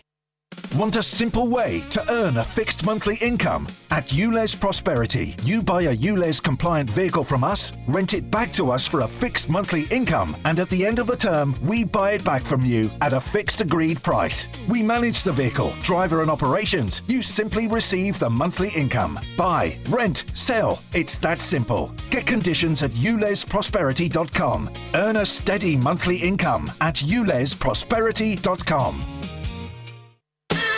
With Lidl Plus, say yes to getting everyone around for the match. And enjoy 15% off a selected range of tender burgers perfect for barbecue weather. We've got everything you need to make the nice weather a little bit nicer. Lidl, more to value. 18 plus GB only while stocks last. T's and C's apply. See lidl.co.uk/LPTV. Offer ends 15th of July. Guys, gals and non-binary pals, we're Copperfield, the breast cancer awareness charity. This is your reminder to check your chest. Learn how at copperfield.org. Ever notice how some things are just standard? Traffic on the M4, standard. Meetings that could have been an email, standard. But at Aon, our cars are driving the new standard. The new Aon V has rapid charging, standard. Panoramic glass roof, standard. 8 years servicing, 8 years MOT, 8 years roadside assistance, and up to 8 years warranty. Also standard, thanks to our Great 8 promise. Search Aon Auto to test drive today. T's and C's apply. Cross Question with Iain Dale on LBC. 21 minutes past 8. We have with us former Labour Minister Miatta Fawn Bullock. She is Labour MP for Peckham. Andrew Griffith is Conservative Shadow Business Secretary and MP for Arundel and South Downs. We did a phone-in on one of your initiatives the other day on... the Save the Summer job. Yeah, which got a huge reaction, actually. Yeah, it's a big problem. Yeah. Dave Dugan is SNP leader in Westminster and MP for Angus and Perthshire Glens. Took over from Stephen Flynn, of course, after Stephen Flynn defected to the Scottish Parliament. Promoted. My mistake. How have your first few weeks been in the job? It was just saying to Miatta before we came in, it's a bit of a blur because we were campaigning in the Scottish elections, and after Stephen stepped down, and then we were campaigning in the by-elections in Scotland, and then we had recess, and then it's been this, that and the next thing. So it feels difficult to get a run at it. But we'll get there in our compact SNP group at Westminster. A little bit more compact after losing that by-election. It is a little bit, yeah, and we're a bit sore about Aberdeen South, but conversely it shows you how challenging and multifaceted politics in Scotland really is. In the UK, but especially so in Scotland, where by the separation of two constituencies, we had a very sour result in Aberdeen South and an absolutely outstanding result in Arbroath and Broughty Ferry. So much to focus on. And the new MP for that constituency seems quite a character. Lara Bird is a force of nature, I would say that. And we're trying to get her on the programme. We'll be seeing a lot more from Lara in... well, put in a good word, because we wanted to be on this panel. I think her card is quite full, Ian, but I'll definitely do that. Okay. Angela Epstein is here, journalist and broadcaster. You haven't actually said no relation yet in this No, because I'm so geared up to talk about Manchesterism, because obviously I'm from Manchester, I live in Manchester, and it is the new capital city. I know it because Andy Burnham said so. Right. I'm sure he will come up in a question a bit later, but not in the... Well, sort of in the next one, actually. Shibley says, can devolution genuinely reduce inequality, or does it just involve devolve responsibility. Miata, this is one of the things that we do know about Andy Burnham, and that he's very, very keen on devolution. But isn't everybody, when they get in power, and then they find resistance in the civil service to it? Yeah, so look, I've been working on devolution inside and outside of government for about a decade and a half. And I think the difference for me is that Andy has lived and breathed it. He has, as the mayor of Manchester, he's been on the other side of having those conversations with Whitehall. And he has managed to extract power and use that really effectively. Manchester's the fastest growing city region in the country because they have used the levers they've been given in order to do different things. And he is absolutely clear. And for me, and I'll answer the question about whether I think it can be a force for good and change, because I don't think it does. It's if you've got a prime minister that generally believes in the agenda and is willing to turn Whitehall upside down to deliver it, that's when I think it happens. And candidly, in the time I've been involved in this agenda, it has only really made progress where either the prime minister or the chancellor's been behind it. And I'm hoping we will have both a prime minister and a chancellor that's behind it. And why it matters is ultimately, national politicians and national governments and Whitehall departments are trying to do the best for the country. But different parts of the country have different challenges. So, how you drive economic growth and reduce inequality in the Northeast is different to London, is different to the Southwest. And you need to have that understanding of the patch and the set of things that you need to do. And then you give money, the levers, you give power, and you give the resources for areas to be able to grip it and respond to what their communities want and need. And that's how we drive change. Which all sounds completely logical. But when you say the money, there is no money. Well, there's a huge amount of money that's been spent, but it's been spent by national government and departments. And the point of devolving is not necessarily about more resource, although it can and should be, but it's about saying the resource that we're spending in a patch, how do we push it down? And I'll give you an example, public services. So you take Greater Manchester, if you map the amount that we are spending across departments, we're spending millions and millions, but those agencies aren't necessarily talking. And if you can integrate it around place and say, look, what are the outcomes that we're trying to achieve? What are the different partners and agencies that need to work together in an integrated way, whether that's health, local authorities, our schools, in order to deliver those outcomes? I believe that you can actually do better for your communities with the resources that you have at the moment. Andrew Griffith. Well, look, I believe in devolution. I think decisions are best taken generally by organisations that are local to people. The market devolves decisions. The price signal, the aggregate of what lots of different people's preferences are. I'm very sceptical. Let's travel optimistically. I mean, as I say, I want my state small. I don't mind at what particular level it is small at, and it allows the market to do what it can. But let's take a few examples. At the moment, the government is going to academy schools, which are really good examples of devolution. That's the decisions being made locally. And they're saying to academy schools, you can't even have the ability to pay what you decide, you, the school board, decide you should be paying the headmaster. We've got a government that is saying, we're going to set in Whitehall, so let's put all this on the list. The government says in Whitehall, we know how many homes and where they should be built. So we're going to have a top-down command economy on building homes. And there's a fundamental question which just needs to be answered. It's not a point for or against, but how tolerant will we be for a postcode lottery? Because devolution, the whole point about devolution, the strength of devolution is difference. It's divergence. It's different things happen in Manchester than will happen in the southwest of England than will happen in the lowlands of Scotland. Now, how really tolerant are we all are when you can go through Hansard, which is the written record of the House of Commons, every day and find members of Parliament railing against the postcode lottery. The BBC is essentially a national media. It's got very little regional resources left, and they're always banging on about differences. So that's the unresolved question. It's a proper intellectual question. Isn't it just but the final point on devolution is if devolution is your thing, why is Andy Burnham so keen to take powers, not just having them in Westminster, but then throw them back up to Brussels, right? So if you believe in difference, if you believe in we don't decisions know being that yet, made do we? locally. Because we haven't heard a speech from him on his... Well, we know it's true. We know more the about Cal Binface's policies than we do about Andy Burnham. But let's just.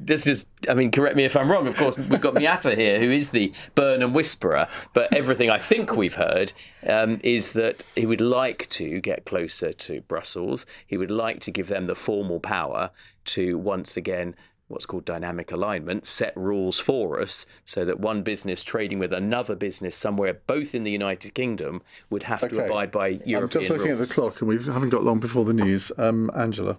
Okay, so I was born in Manchester, raised in Manchester, educated in Manchester, went to university in Manchester, got married in Manchester, raised my children there and live there now. So I hope I've got a little bit of agency here when I talk about Manchester.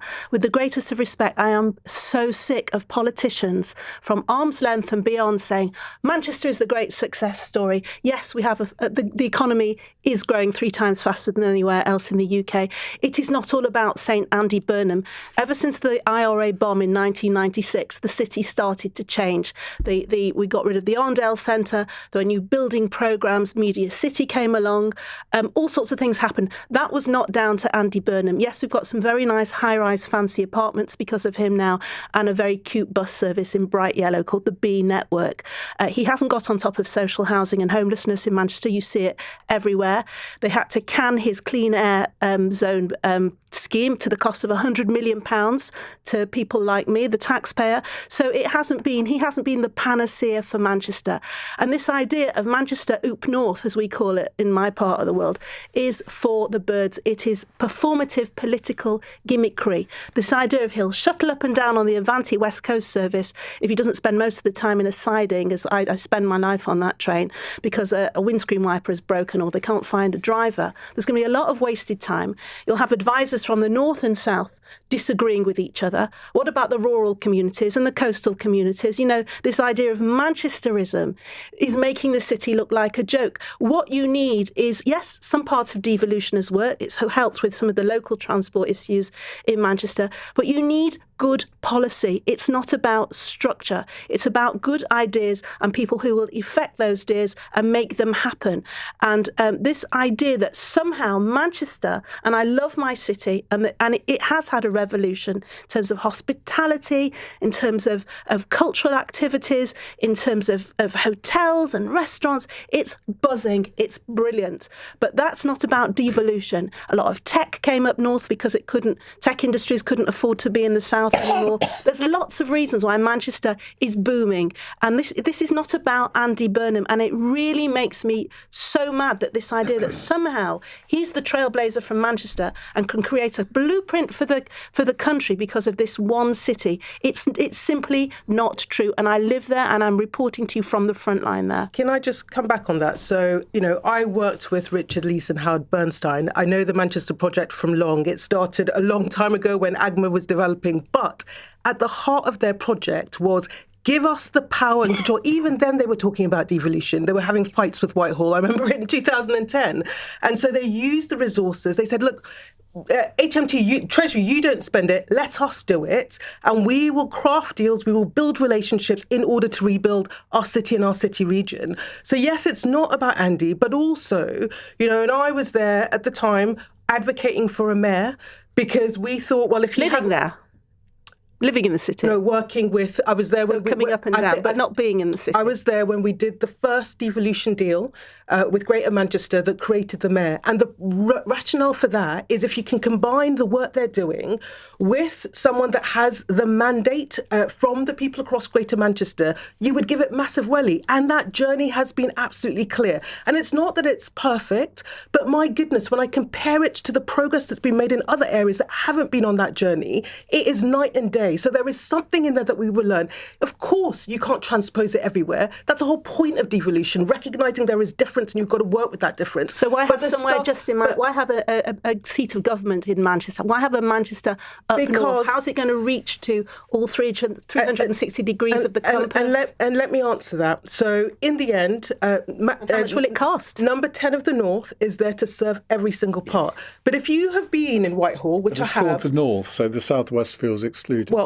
So if you have been in Whitehall and been trying to have those conversations where you're trying to reorientate us from Westminster and Whitehall and the bubble we're in to other parts of the country, it's really hard.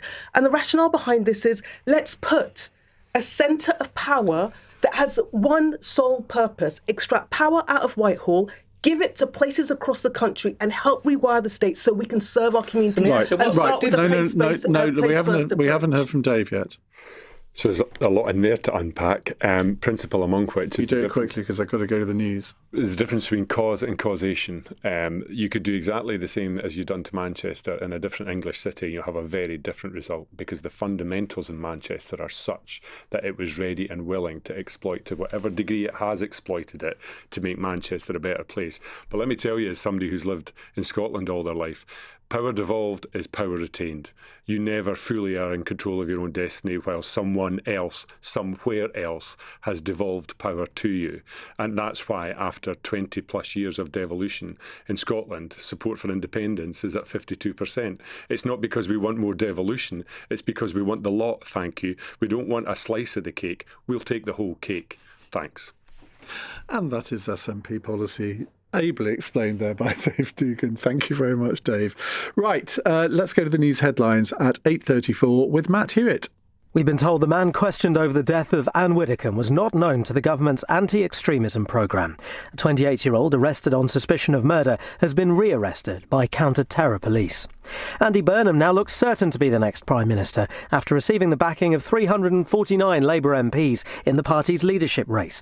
The extra 27 endorsements make it mathematically impossible for any other MP to challenge him. And the government has taken the first steps to proscribe Iran's Islamic Revolutionary Guard Corps as a threat to national security. Ministers say it's a result of the country's use of proxies and criminal networks to target people in the UK. LBC weather, chance of a shower for southern coastal counties tonight. Cloudy in the east, clear elsewhere, lows of 6 to 20 degrees. This is LBC. With Lidl Plus, say yes to getting everyone around for the match. And enjoy 15% off a selected range of tender burgers perfect for barbecue weather. We've got everything you need to make the nice weather a little bit nicer. Lidl, more to value. 18 plus GB only while stocks last. T's and C's apply. See lidl.co.uk/LPTV. Offer ends 15th of July. Want a simple way to earn a fixed monthly income? At ULEZ Prosperity, you buy a ULEZ compliant vehicle from us, rent it back to us for a fixed monthly income, and at the end of the term, we buy it back from you at a fixed agreed price. We manage the vehicle, driver and operations. You simply receive the monthly income. Buy, rent, sell. It's that simple. Get conditions at ulezprosperity.com. Earn a steady monthly income at ulezprosperity.com.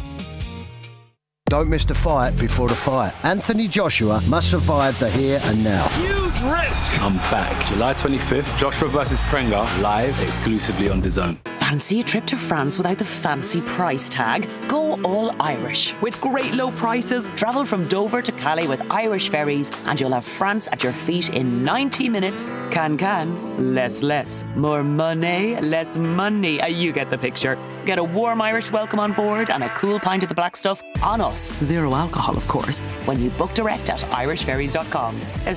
Go on then. Irish Ferries. See travel differently. T's and C's apply. Cross Question with Iain Dale on LBC. Call 0345 6060 973. 8:36 on LBC. Labour's Miatta Fahnbulleh is with us, Andrew Griffith from the Conservatives, Dave Dugan from the SNP, and Angela Epstein from herself. We are going to go to Jamie, who's in Farnborough. Jamie, what would you like to ask our panel? Hi, Ian. My question really is, how do you ensure that the new indefinite leave to remain policy is fair not only to those that we found here, not only to us migrants in the country who came through the Boris wave, but also to the British citizens who we found here? And I really want to hear what Miatta thinks about this question. Well, let's go to her first. Thank you. Thank you very much. So, listen, I speak on this as someone that is a first-generation immigrant to this country. I came here as a refugee. And I didn't know that. Yes, I did. And so, look, I think the first thing is we've got to acknowledge that our current immigration asylum system is broken and has been sort of hammered and depleted over 15 years, not to do the point scoring, but I think the party of the last government has a lot to answer for. So we definitely need reform. And I don't think there's anyone in the Labour Party that doesn't think we need reform. But for me, you've got to first have reform that actually solves the problem. And first, that's small boats. And then secondly, that's actually having an immigration system that works properly, that has public consent, and that fundamentally means that we are bringing in immigrants in that where we need it with the public behind us. And then for me, the third bit of it is you've got to combine control with integration.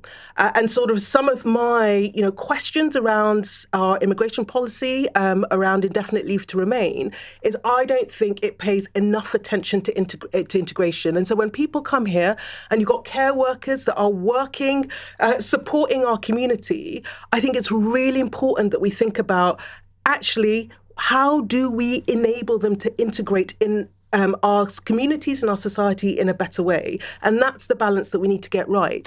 And the final thing I would say on this is if I think about, and this is less on regular migration and more on asylum, but if I think about asylum hotels, it is everything that is wrong with our immigration system because you have people that have come here. The Home Office then makes a decision to locate asylum seekers in parts of the country. They don't talk to the local authority. They don't talk to the community. They have no community consent. And they do nothing to integrate those people into our communities. And then we wonder why we have community tension. So for me, we absolutely need root and branch reform. And that is about making sure that the system is fair. That means that where people have a right to be here, that we are working hard to integrate them, English language, employment support, ensuring that they can be contributing members of our society. But it also means that we are really, really firm on our borders and we're doing the job of both stopping the small boats as well as making sure that when people are coming here and they don't have a right to be here, that we also respond to that. The suspicion is, though, that Shabana Mahmood, who I think has made a huge impact actually as Home Secretary, the suspicion is that she's effectively chasing after reform voters by putting in far more restrictions, by, is it doubling the amount of time that people can have to be here before they can actually apply for indefinite leave to remain. That's something that has not gone down well with many of your colleagues. No, it hasn't. It's not gone down well with my constituency. And many, we are a really diverse constituency and people are really cross about it. Now, what I would say is I believe that those proposals got one of the most number of responses to the consultation. I think there are lots of questions that have been asked about actually the deliverability and the applicability of it if you want communities that are cohesive. I know that all of that is being looked at and reflected. And what I want at the end of this process is absolutely control. Absolutely, we've got to fix the fact that, getting approval, the appeal system, all of that is completely broken, needs to be reformed. But at the heart of it is an understanding that we've also got to do the job of integration. And in my view, if you have people here for years and years and years and years, living precariously without settled status, it's really hard for them to build roots and be part of our community. And what matters at the end of this is that our communities cohere. And I always point people to Peckham. We've got people from loads of different backgrounds, and we are a cohesive community. And you've got to work really hard at that. And if you don't pay enough attention to integration and cohesion as you do these reforms, you end up in trouble. Dave Dugan. John Reid went into the Home Office in 2007 and said that it wasn't fit for purpose. And I don't think anything has changed over the last 20 years. It's a thoroughly flawed Westminster department, Whitehall department, amongst many thoroughly flawed Whitehall departments. And so that's to no small measure, to no small extent why we are where we are. But of course, further to that is Brexit, which has removed the recourse to the Dublin Convention, which allowed us far more control over challenges like irregular migration facilitated by small boats. But look, fundamentally, we're in between two places, which is some sort of open doors policy and some sort of post-Brexit hysteria where we can't have anybody coming to live in the UK. In the middle of those two positions is a well-administered, properly documented, easy to understand immigration process where people from different parts of the world with different talents and skills and ambitions can come to the UK and add value to the economy and the communities in which we live. It's the same story of immigration that I'm a product of, that Miata's a product of, that most people actually, if you go back far enough, somehow will be a product of. And why I'm an immigrant from Scotland. Yeah, well, I couldn't agree more. Iain. Hopefully we'll get our passports soon. But no, again, it's one of these arguments that got far more heat than light. There's a process there to be developed, even in post-Brexit broken Britain. But it's going to be harder without recourse to our neighbours to work collaboratively within the EU as a third country outside the EU. But it can be done. And again, it gets back to the danger that MPs were in. One of the reasons there's so much challenge and charge around immigration is because the UK is incredibly unequal and people are incredibly unhappy. Angela. Well, look, permanent residency comes with rights and responsibilities. I mean, most people frame their answers as you indicated, Dave. I'm the granddaughter of an immigrant. My grandfather came here at the turn of the century to escape pogroms in Ukraine, and built a life here, was naturalised, joined the army as an expression of gratitude to the country that gave him sanctuary. And most of his family he never heard from again. And that's the classic Jewish immigrant story, but it's repeated in all different cultures and ethnicities. But there is a privilege that goes with gaining the rights of residency. And I think one thing that we haven't touched upon, we know that immigration, when it's well controlled, when it's properly organised and processed, massively enriches this country. And also, there are lots of jobs that, people don't want to do. And we're very grateful that other people come into this country and do them, like care workers, who are absolute army and backbone of so much of our healthcare provision. But we also have to strengthen public confidence in immigration. I think we haven't touched upon that, because people who do live in communities where resources are stretched, where there are difficulties because there are young men roaming around who don't seem to have any kind of responsibility, or they're not framed by some kind of bureaucratic system to know what they're here for or why they're here. And we have had, albeit singular incidents, where we've had very difficult situations with that. So we have to have a system that balances that. Well, and also to pick up on that point, we've had politicians who I don't think ever have really explained what the benefits from immigration are. And if you don't explain what the benefits of immigration are, then don't be surprised when people react badly. Andrew? Well, I agree with Angela, and quite a lot of what Miata said about the focus on integration. I mean, to me, it's a few things. The first is, if you want to have trust in an immigration system, we can all design a slightly different one, but if you want to have trust, it's got to be very clear that Parliament is making the decisions. And that's where I violently disagree with David. I don't think it should be for foreign courts. If we were part of the European Union, this would be a competence of the European Union. And if you want to have trust in politics, which I worry about greatly, then you've got to have a single source of authority, which is Parliament. That's one reason why my party would leave the ECHR entirely. Miata's party is a little bit more optimistic. They think they can do this just by changing Article 8, but they're on a journey, and I think they will get there, as many of my colleagues have. Secondly, as Angela said, citizenship is a privilege. It's not a right. If you have a philosophy that it is a right, and you extend that to literally billions of people around the world, that is just unsustainable. It doesn't deliver for the sort of people we represent. So it can't be a right, it is a privilege. And then the final point then is that privilege needs to reflect the contribution that you make to the society you're joining. You have to want to respect its values, you have to want to integrate, and ideally you have to want to make a proper economic contribution. Basically, you're here to work, you're not here to take out more than you've put in, and those are our principles and policies. Helen in Lancashire says, "Good evening, Iain. I do like this Scottish bloke. Kind regards. But what the Lord giveth, Dave, the Lord taketh away." Because Luke says, Not sure about the Scottish chat, but wow, what a brilliant, intelligent panel you have. Well done, Iain. Listening and learning. Which is what we want, isn't it? But I don't take any credit for the panel because Chris and Corey invite everybody on the panel. Nothing to do with me, Gov. Right, we have 15 more minutes, or thereabouts, for some more questions with our panel. It's 8:47. This is LBC.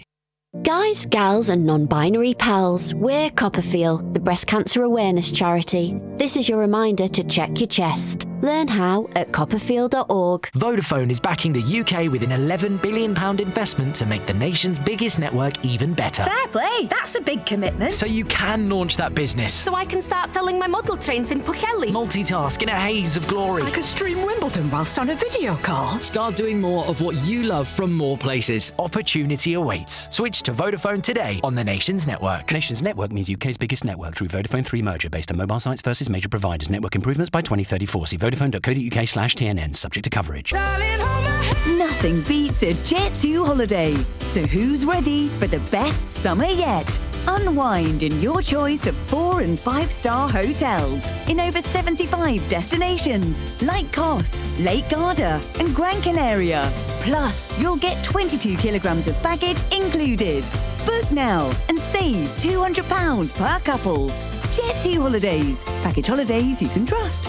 National protected. Subject to availability and conditions. Under the beating Serengeti sun, here we see a young pygmy hippo spending its days frolicking in the mud, much like our... Oh, Dad. What? Stop talking like that, you're freaking out the chimps. Take a safari to London Zoo with kids' train tickets for £2 on off-peak journeys. Thameslink Railway, where every stop is a story. Terms apply.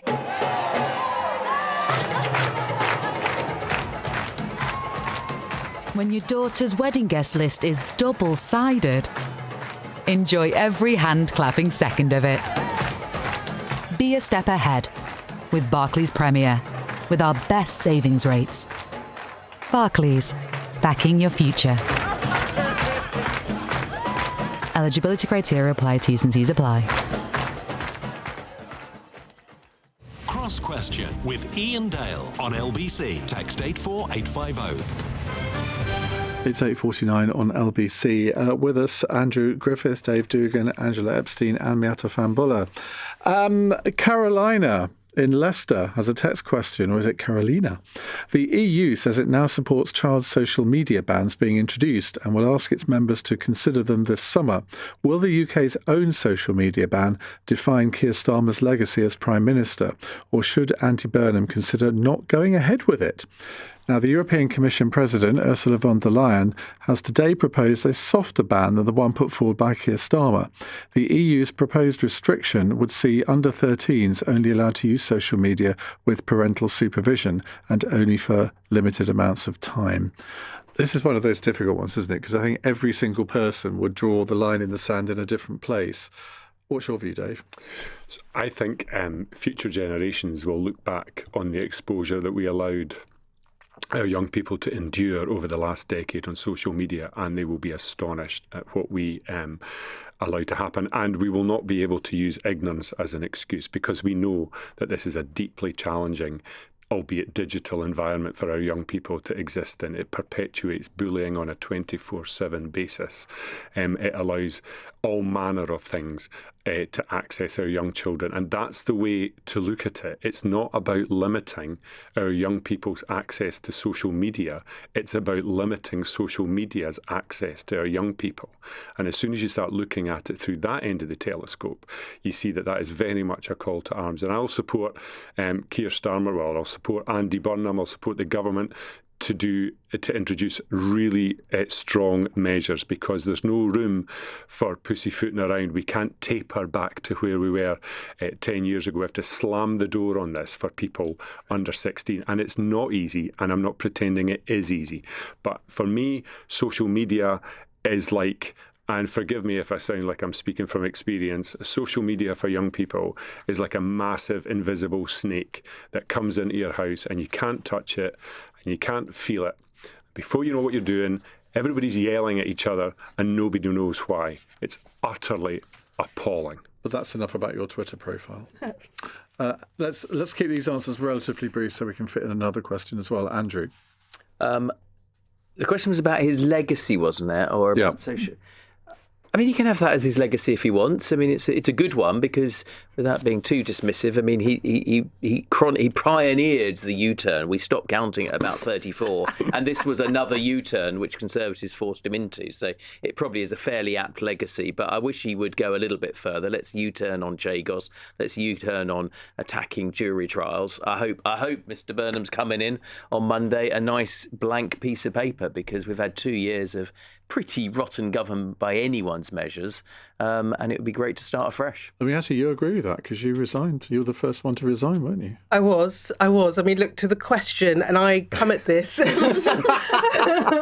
I come at this as I come at this as a parent, and I think, David, you're right. I think we will look back and think, what were we doing to our children at this time?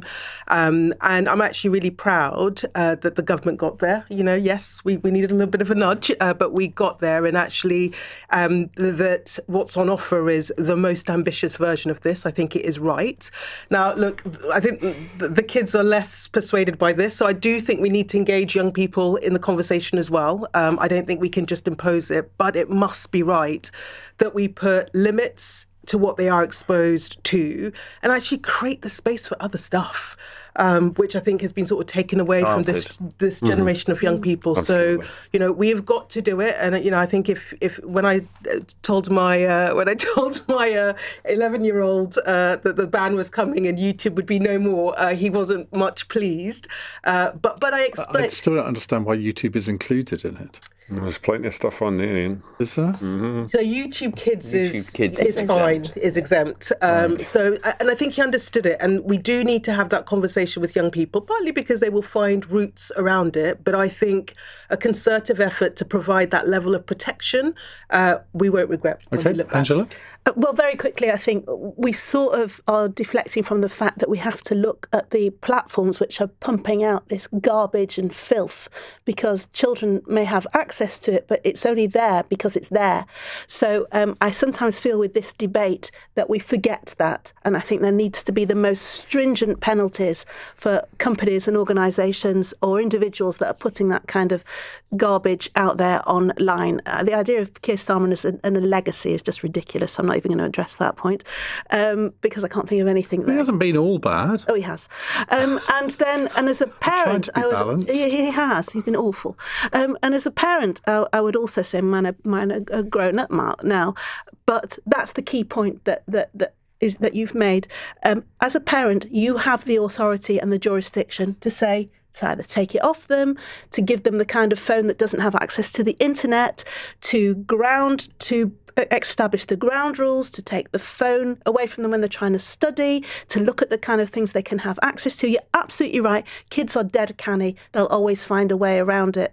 But I feel sometimes with this that we are deflecting from the responsibility that both parents and the people that produce this filth need to sort of pay the price for. OK, let's go on to Nikki in Tunbridge Wells.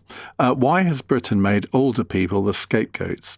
Instead of addressing low state pensions and the cost of living, why do politicians and commentators so often portray baby boomers as the problem? It doesn't happen in most other European countries. Well, as one, Nikki, here. Andrew? I think it's completely wrong to attack baby boomers. We've got the great wonder that people are living longer. They're generally having more years of healthy lives. Elderly people, or not even elderly, so we're going to dance around the language. People who are boomers are putting back huge amounts in their community. If you want a civic recovery in this country, then that is a great opportunity for people who've maybe, towards the end of their working life, but have got the start of a new voluntary life to contribute. I would never condone people attacking anyone from any generation. We've got issues about how we can give young people opportunities and hope and vision, for sure. But you don't do that by bringing other people down. Mieta? So look, I agree with that. And actually, I don't think there's been a sort of a pile-on on baby boomers. I think the debate has been comparing the lot of that generation versus the lot of the generation of young people that are coming up, who, by the way, I think have been given an atrocious deal. And I think there is a sort of collective thing for all of us and all political parties to think about how we do far more for this generation of young people. And if I think about some of the opportunities, actually the sorts of social protections that the baby boomer generation had, the job opportunities that they had, and you compare it to what we're offering this set of... Hang on a minute. I was a child of the 80s. Unemployment was 3.5 million in the 80s. I mean, at least that's one thing that this generation, up until now, have not really had to contend with. Don't spoil it. I think Miatta was about to endorse my Save the Summer Job campaign. So we've actually got, young people the chance to go and get a little bit of work experience and the self-confidence you get from that. Exactly. Look, so I think there needs to be a more balanced... It's a real alliance. You're doing what Reform accuse you of, forming the Uniparty. I don't think that's going to subsist. Just start talking about Europe and we're fine. So look, so I do think you need a more balanced debate. And I think there is something about, the older generation vote more. So politicians and political parties have spent more time thinking about them and making sure that they have a good deal. Younger people haven't, although, we're trying to address that now. And I think it's really important that we give as much thought to the deal and the offer to young people. Okay. Angela? I do think there is an element to some degree of older people, and we can be a bit vague about where the box the four corners of the box are established. Basically, anyone older than us. Okay. Well, would you be careful what you say, Sunshine? How old are you? Older than you. I don't know. We'll discuss it later. It's gone down a dark road. We'll discuss it over a milk stout later or something. Because I think the problem is that I think in the last few years, there's been this kind of cliche that somehow older people, pensioners plus, are the nation's cash point. That they're all out on the golf course, they're on cruises, they've got loads of money, and somehow they are kind of creaming off the economy in a way that they shouldn't. And that's why the triple lock has been such a contentious issue. I'm a big supporter of the triple lock because I certainly believe that people who have spent decades paying into the system and with the promise that the pension, that the government or the state would protect them as a consequence of that, should be taken away from them, is awful. Remember, when people are a lot older, the job opportunities are reduced. They might have issues like infirmity. They may spend more time at home, so their heating bills are higher. So, and all of those things actually make it quite difficult to be older in this country. And I think it's unfair to give them a kicking. Dave? So I think boomers are largely unfairly classed as, or find themselves rather being a bit of a lightning rod for some of the serial and manifest injustices that face people under 30 across these islands, and especially in the southeast of England, because one of the key problems is the affordability of trying to buy a home. Over and above that, you've got student debt in England, which is charged at the very highest tariff, and we've had 20 years of the state telling young people that somehow you're a failure if you don't go to university and straddle and bridle yourself with £50,000-60,000 worth of debt. And over and above that, people of a boomer sort of generation have seen some astonishing house price inflation, which many people, including myself, have benefited from financially over the last 2 or 3 decades, and young people will never, it seems, access that type of thing. So see, if you're young, you're straddled with student debt, you can't get a decent pension, and you can't get your own home, it's no wonder you're blaming the folk that went before you. But I'm not saying that's right. People who are 60, 70 years old were no more the architects of their circumstance and the regulation that governed their choices than the people who are in their 20s and 30s now. What's happened here is not an excess or some sort of malevolent act on the part of boomers.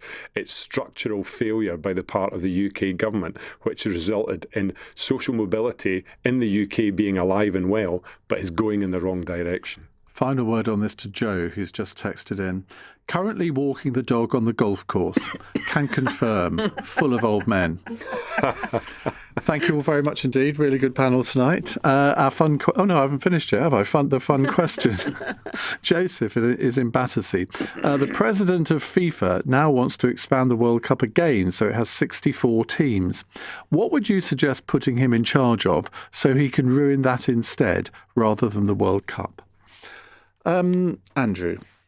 Love Island. Not a wild fan. The world could cope with fewer Love Islands. So how about that? Dave?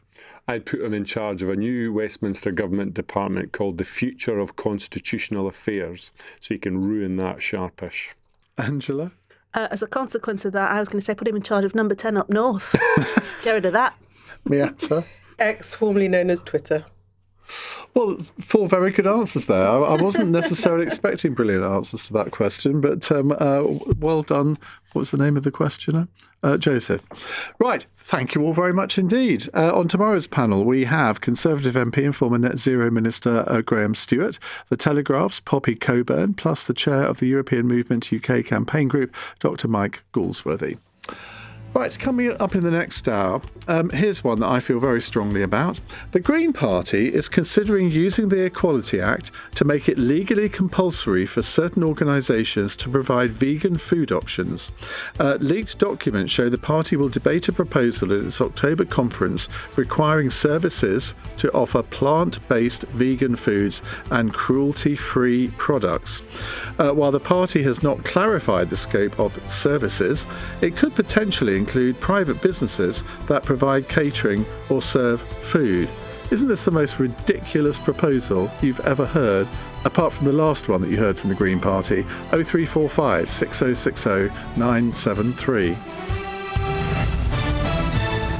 On your radio, on the LBC app, and Play LBC. leading Britain's conversation. This is LBC. From Global's newsroom, counter-terror police have taken over questioning a 28-year-old man suspected of murdering ex-Conservative Minister Anne Widdecombe. The Home Secretary's confirmed the suspect wasn't known to the Anti-Extremism Prevent programme.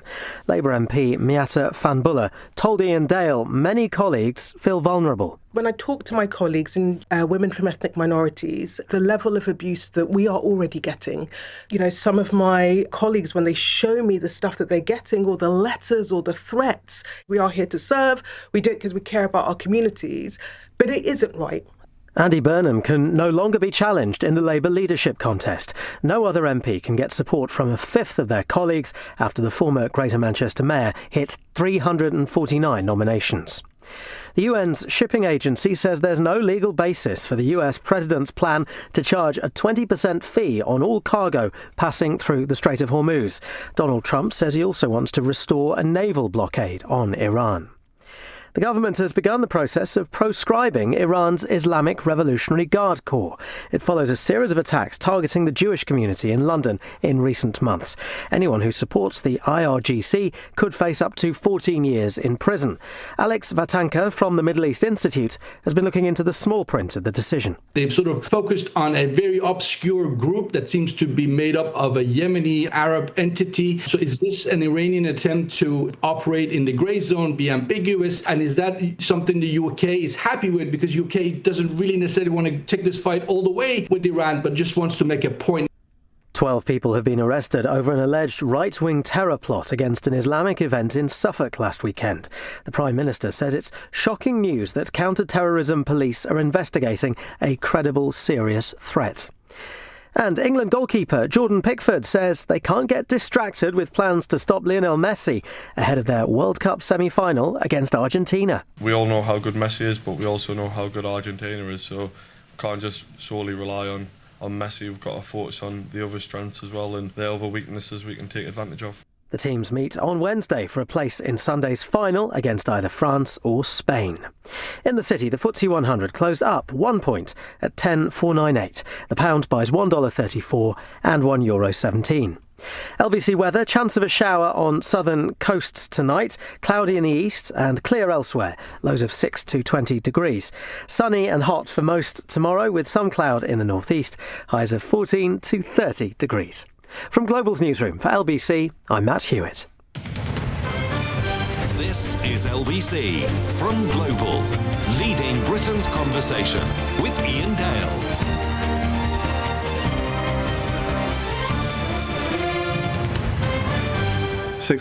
9 on LBC. Now, regular listeners to this programme will know that I like nothing more than a vegan phone-in.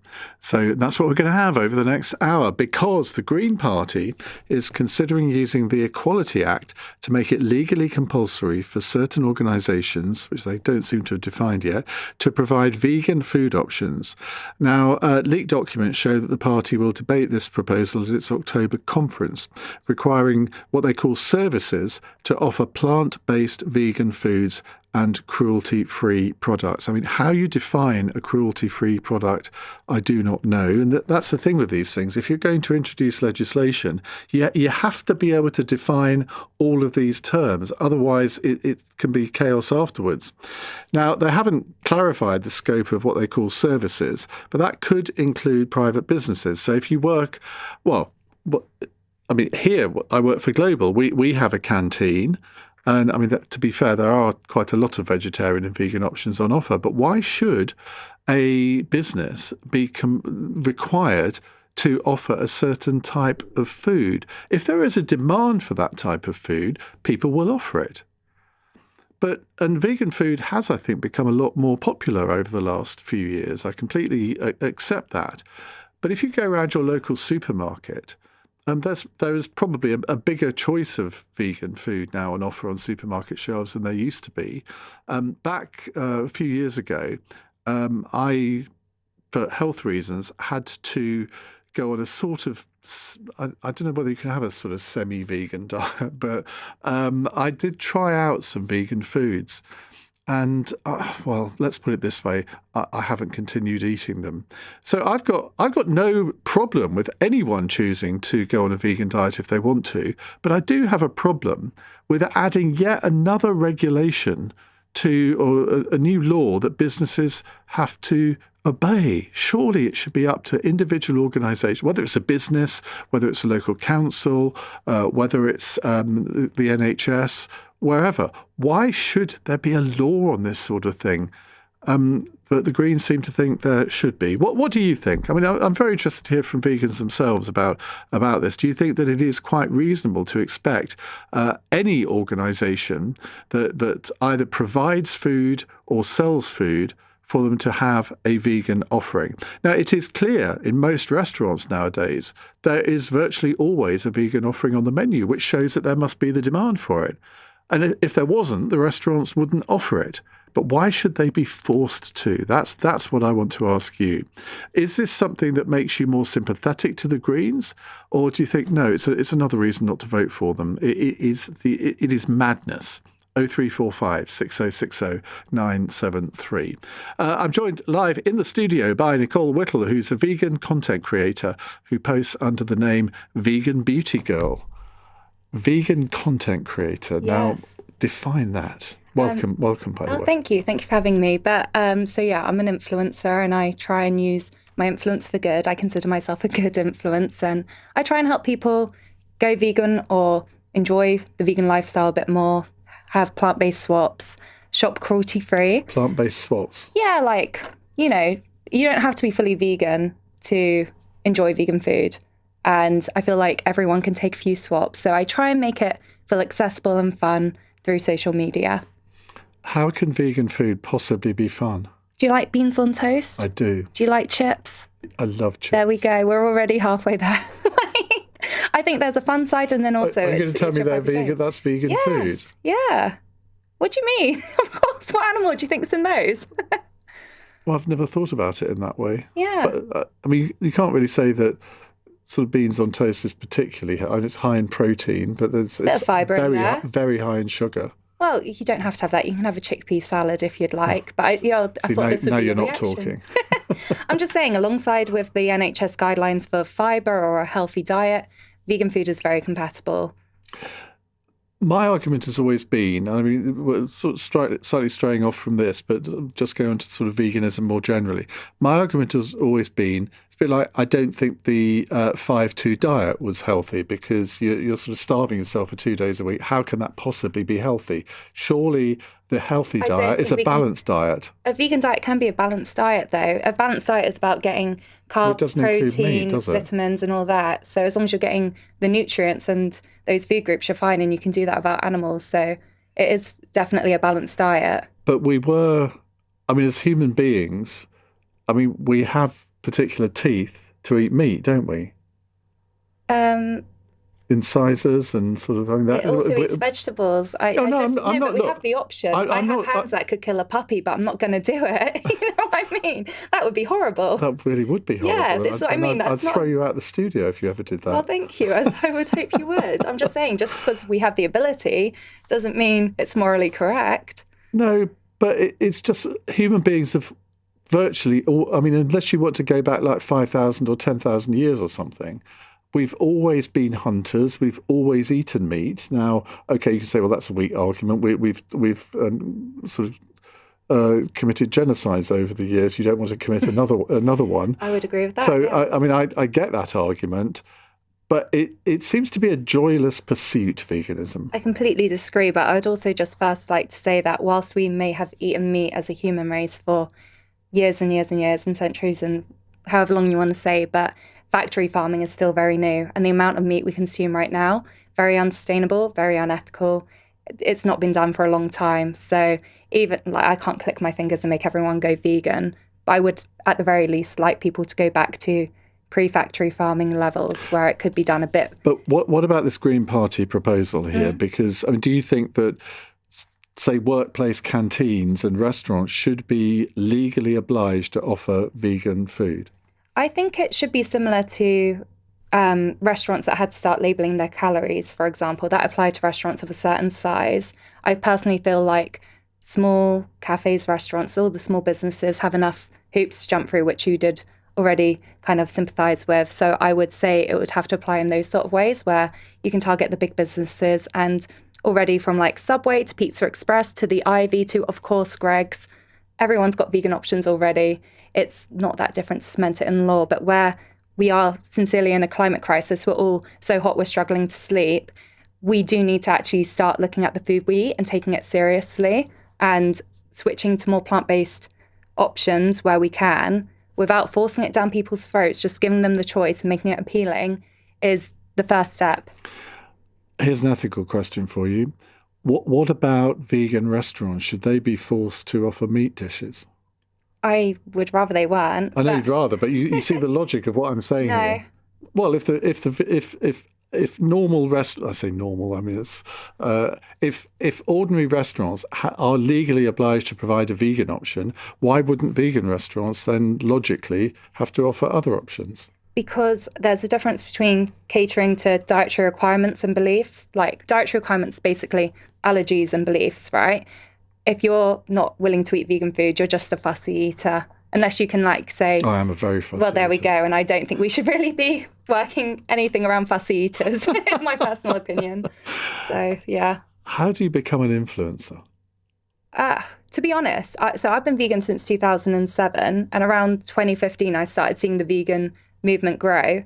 And I was getting quite jealous I wasn't a part of it. So that's when I started in blog and I opened up Instagram, and then it's kind of grown from there. But a lot of people go in it for the money, and obviously I'm very grateful to make a living from it, but I'm very selective who I work with. But well, how do you make money from it? Through ads. So you work with brands and they pay you, and that's the majority of it. Some platforms like YouTube will pay you per views, but yeah, and you can make a living out of that. Yeah. I'd make a lot more money if I would work with the companies I boycott, but it's like if they test on animals, for example, I won't work with them. If they're on boycott lists, generally they're not going to be for me. So there's a big chunk of people that I don't work with, and they're generally the people with the biggest pockets. But do you feel obliged? So if you're being paid to promote a product, obviously you've got to promote it. Yeah. You're not giving you're influencing, but you're not giving an independent viewpoint, are you? Because you're being paid to do so. Of course, but that's why we say it's an ad, so that people know there is a financial incentive on it, and that's always at the start of the caption. But, that's a small percentage of the content. And also I'm just very careful about who I'll advertise for. Like, I had an email today from like Temu. I've had them from L'Oreal before, and I just say no because I don't want to promote it. So it's quite easy to say no. And I'd rather go back to having an office job than compromise on my morals. What about if you had an approach from a company that's got nothing to do with vegan food? They just think, oh, well, we quite like the look of her. She's a positive role model. Say, for example, I'm trying to think, say an Audi electric car that Audi wanted to advertise through you. Would you accept an advert from them? I'd probably get rejected. I can't drive. So I've not got a license. Okay, all right. Well, Haribo. Oh no, I don't even know if they do a vegan flavour. No, I wouldn't know. Maybe if they were launching one, I'd have to look into it. Is there any aspect of veganism that is unhealthy? Because I remember from previous phone-ins we've done on the subject that I'll be talking to, a dietitian, and they will say, well, you have to compensate for the lack of, I'm trying to remember now, is it calcium? Or there are one or two things that you have to add additives in or sort of take pills to I be would healthy. say a lot of vegan options like the vegan milks and the vegan butter alternatives, they are generally fortified. So a lot of them actually come with the sort of nutrient deficiencies we might have. But a lot of the nutrients that you might find in animals are often put in their feed. So they're eating it from the feed they're given from the farmers. And then that's how it comes through the animals. So generally there's a supplement somewhere. It's just who's taking it. Because if I may say so, you look very healthy. Oh, thank you. Which is unlike some other vegans of my acquaintance, shall we say. I've been vegan for 18 plus years, so there we go. I think it's like any diet. You can go any route around it. All you're doing is not eating meat and not eating eggs and milk. What would you say if you had a 7-year-old daughter and your daughter came to you and said, Mummy, I want to be a vegan? Is a vegan diet healthy for young children? Yeah, I was 13 when I went vegan, and I was 10 when I told my parents I didn't want to eat meat anymore. And what was their reaction? They were just like, okay, I guess you got to do it. I think so. I went vegan when I was 13, and the year before I gave up chocolate for the whole year. So I think when I'd already done that, they'd given up. They were just like, if she's got her mind on something, it's going to happen. So they just supported me, and I came to them with research. I was like, here's what I'll eat. Here's how I'll be healthy. They were just like, yeah, go on. And I like that. It was nice to be Do you respected. think that's a typical reaction, though, from parents? Because No. I can imagine, particularly, say, in a family where there's 3 or 4 children and one decides that they want to be a vegan and it would normally be the mother, I guess, would say, well, I'm supposed to do 2 different meals, am I? Sort of every day? I would love to, shout out to my mum. She is incredible because she definitely went the extra mile for me. And I remember... we still speak about it, but her first supermarket shop was really difficult. This was back in 2007. It was hard to shop for a vegan, but you love a child, you're going to help them through their beliefs and their convictions. So yeah, it wasn't too big an ask. And I feel like I've always been quite happy with what I get. I think from being vegan from a young age, before anyone knew what I was, whatever got put in front of me, I was just grateful to have something. Well, maybe I should give it a second. I think you should. I remember when I had my gallbladder out a couple of years ago, and I jokingly said to my partner, it means I've got to go vegan, so you can cook for yourself then. So no support there. Well, this is one of the things that I think can be helpful about having more vegan food embedded into British society, because I will say we are a very meat-heavy culture, and it would really be helpful to have more places offer more vegan food so we can see how that works. But there are lots of vegan restaurants now. In some areas. Obviously in bigger cities. I think in Brighton you can't really move for them, can you? It's beautiful. I love it there. and there are so many more products now that you can. It's like ice cream now. Magnum. You can get vegan Magnums, which don't taste quite the same, but they're not. I remember when I had vegan cheese once, it really was disgusting. This was a few years ago now. But then again, you if you can have a vegan sausage, if you really hanker, why wouldn't you eat the real thing? Well, red meats and processed meats are linked to cancer. They're carcinogenic. So that's like, if you look at cancer research or the World Health Organization, they advise you to really limit your intake or avoid it completely. So I think that's a good reason not to eat them. If you can get a vegan sausage that doesn't come with that baggage and you're not killing an animal and it's better for the environment, I think it's hard to argue against. Are you into current affairs and politics at all? Somewhat. Right. We'll have you on Cross Question soon. Thank you very much. It's been really entertaining. Thank you very much indeed. And we will talk to you very soon. That's Nicole Whittle there, a vegan content creator. Where can we find your content then? On Instagram? Instagram, so TikTok, vegan YouTube. beauty girl. Yeah. Are you calling yourself beautiful? No, I originally started with beauty content. I now do broader lifestyle as well as beauty content. I see, but right. you mentioned earlier what is cruelty free, but that's about avoiding animal testing. Yeah. And I think that's got a lot of roots in UK, really, because like the Body Shop and Lush are two great British beauty brands, and they were both founded with that ethos. Yeah. We've also got Cruelty Free International. So I actually think it's a really proud part of British heritage, and to have that kind of embedded in the products we use. And we're also looking to get rid of animal testing fully at the moment. So how many followers have you got on Instagram? nearly 90,000. Yeah. I've got a bit of a way to catch you up. Oh, well, I'll follow you if you follow me. That will get the rumours started. Thank you very much indeed. That's Nicole Whittle there. Right, we'll come to your calls in a moment. What do you think of this Green Party policy? I think it's barking mad, partly because I don't think we should be putting more regulations on not just small businesses, but medium-sized and fairly large businesses too. But you may disagree. 0345 6060 973 is the number to call. It's 22 minutes past 9. This is LBC. Close your eyes. Take a deep breath and come on in to Classic FM Calm, LBC's soothing sister station.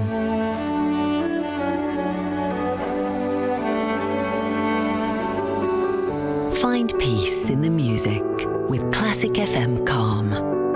Listen on Global Player or ask your smart speaker to play Classic FM Calm. Ever notice how some things are just standard? Traffic on the M4, standard. Meetings that could have been an email, standard.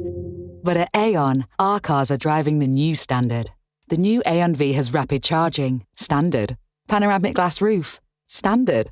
8 years servicing, 8 years MOT, 8 years roadside assistance, and up to 8 years warranty. Also standard, thanks to our great 8 promise. Search Aon Auto to test drive today. T's and C's apply. Chase gives you 2% cash back on your everyday spending. Every day? Like Monday's train to work? Yes. Tuesday's big shop? Yes again. Wednesday's coffee treat? Yes, cash back. Thursday's lunch, Friday's brunch and Saturday's takeaway? Yep, and yep. Super. Oh, nothing on Sundays. I take it easy. Lovely. Enjoy 2% cash back on debit or credit card spending on groceries, restaurants, everyday transport and fuel. Search Chase Bank. 18 plus UK residents. Chase current and saver accounts required. Maximum £20 per month. Eligibility, qualification, exceptions and T's and C's apply. Don't miss the fight before the fight. Anthony Joshua must survive the here and now. Huge risk. I'm back. July 25th. Joshua versus Prenga. Live exclusively on DAZN. With Lidl Plus, say yes to getting everyone around for the match. And enjoy 15% off a selected range of tender burgers perfect for barbecue weather. We've got everything you need to make the nice weather a little bit nicer. Lidl, more to value. 18 plus GB only while stocks last. T's and C's apply. See lidl.co.uk/LPTV. Offer ends 15th of July. Iain Dale. Text 84850. This is LBC. 24 minutes past 9 on LBC. So do you believe that organisations should be obliged to provide vegan food options, whether it's restaurants or businesses or councils in their works canteen, etc.? Because that's what the Green Party are proposing. It's got absolutely zero chance of becoming law in the immediate future, but you never know. These things can take on a momentum of their own, can't they? Gary is in Folkestone. Hi, Gary. Hi, Ian. It's actually Guy, but not Gary. Oh, is it? That's okay. Sorry. That's fine. It says Gary on one screen and Guy on another. So let's go with Guy, shall we? I guess I can be two people if it's possible. How are we doing? I'm doing all right. First-time caller, so there we go. So a few years ago, I decided to go on a vegan diet. Now, I'm the kind of guy who doesn't really eat vegetables or salads, so I thought I'd go down the route of the vegan meat options. So, like at KFC, the chicken fillet burger, the vegan version, the corn, slices of ham and sausage rolls. And long story short, in a space of about 2 to 3 weeks, I lost just over a stone in weight just by doing that. Wow. I know it was crazy to think just by changing from meat to vegan meat, not eating your vegetables or your salads, it did so much to my weight. It was incredible, but make me feel better as well. But so I do agree that I think restaurants and these places should have options for vegan meals and things, especially the meat side as well, because not everybody does like salads or vegetables. But if you're a sort of, I mean, how can I put this? A greasy spoon cafe where you're serving sort of egg and chips, chicken and chips, egg and sausage and chips, that kind of menu, which is basically my favourite food. I mean, are you really going to think that people want vegan food in an establishment like that? Majority of people probably won't, because if I go down the cafe with my friends, we're going to have a breakfast and a cup of tea and a chat. We're not particularly there to worry about our diet. However, if the option is available on the menu, that's surely up to that person to decide if they want to go down that route or not. Yeah. I think it's a good idea because, don't get me wrong, I went back to normal meat and obviously some weight went back on, but I thought I'd try it and it does work. It literally does work. And the thing that made me really surprised is the Quorn, if I'm allowed to say that, sausage rolls and ham, there's no difference in taste whatsoever. And I'm a fussy eater like yourself, Ian. And the same as the KFC chicken fillet burger, you couldn't taste the difference. The day that Magnum make vegan mint magnums, which is basically my real indulgence, I think that food, that ice cream, mint magnums, that was created by God. It is just the most wonderful taste in the world, and I could probably eat half a dozen of them straight off. I don't do that, I hasten to add, because I'm a diabetic. I shouldn't eat any of them. But yeah, I mean, I'm a diabetic myself as well, type 2, only just. But yeah, mint chocolate chip ice cream for me is probably my favourite. But I think in the Tesco's aisle, they do a vegan Magnum range, don't they? Yeah, they do, but they're just vanilla ones. Ah, okay. Yeah. I thought I'd seen something. Yeah, I've not tried them, but I would have thought there's no difference in taste whatsoever. No, there is. But I mean, it's not... I mean, there is, but it's not sort of... I'm not saying that they taste disgusting. They just don't taste quite like the real ones. And it's a bit of a sort of... I don't know how to put it. It's not the real taste. It's a sort of 80% taste. I know what you mean. I mean, it's a vanilla, I suppose. Yeah, I know what you mean. It just doesn't taste how your mind thinks it should taste. No, what quite. I think it is. The only difference that I noticed when I was on that diet for them few weeks was the McDonald's. I think just at that point they brought out something called a McPlant. Now I'm not going to lie, that wasn't the nicest thing. That tasted a little bit on the cardboard side. But I won't go any further into that. But yeah, but the KFC, I could have one now and there's no difference. Well, finger licking good. Thank you very much indeed, Guy. Let's move on to Kate, who is in Carmarthen. Hello, Kate. Hello. Hi, what would you like to say? So I've been a vegan for about 6 years now, and my husband's been a vegan for about a year. He's had to turn vegan because actually when we did some tests on him, he was having some sort of side effects and things, and he's dairy intolerant. So he's had to do it for health reasons, and he feels much better. I cook a lot of things from scratch. I'm not, as you would call, a junk food vegan. I'm more a whole plant-based.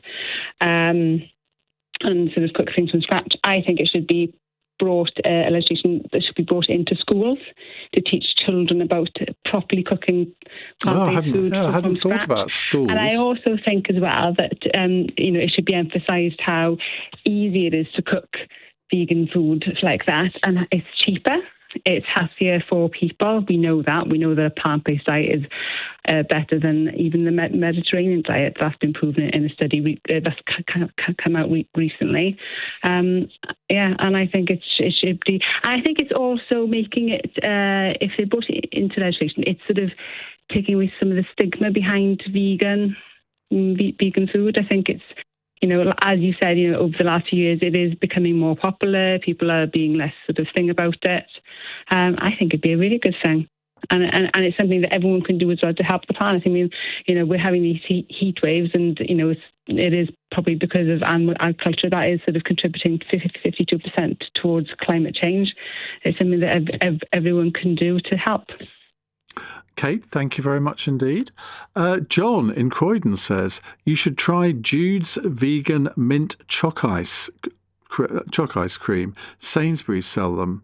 Well, I'm going to put one of those on my list because I can't believe that they can taste any better than mint magnums. But let's see. John, thank you for that. We'll take some more of your calls in a moment. Do you think that all establishments, including restaurants, schools, councils, the NHS, should all be obliged to provide a vegan option in their establishments? Because that's what the Green Party want them to do.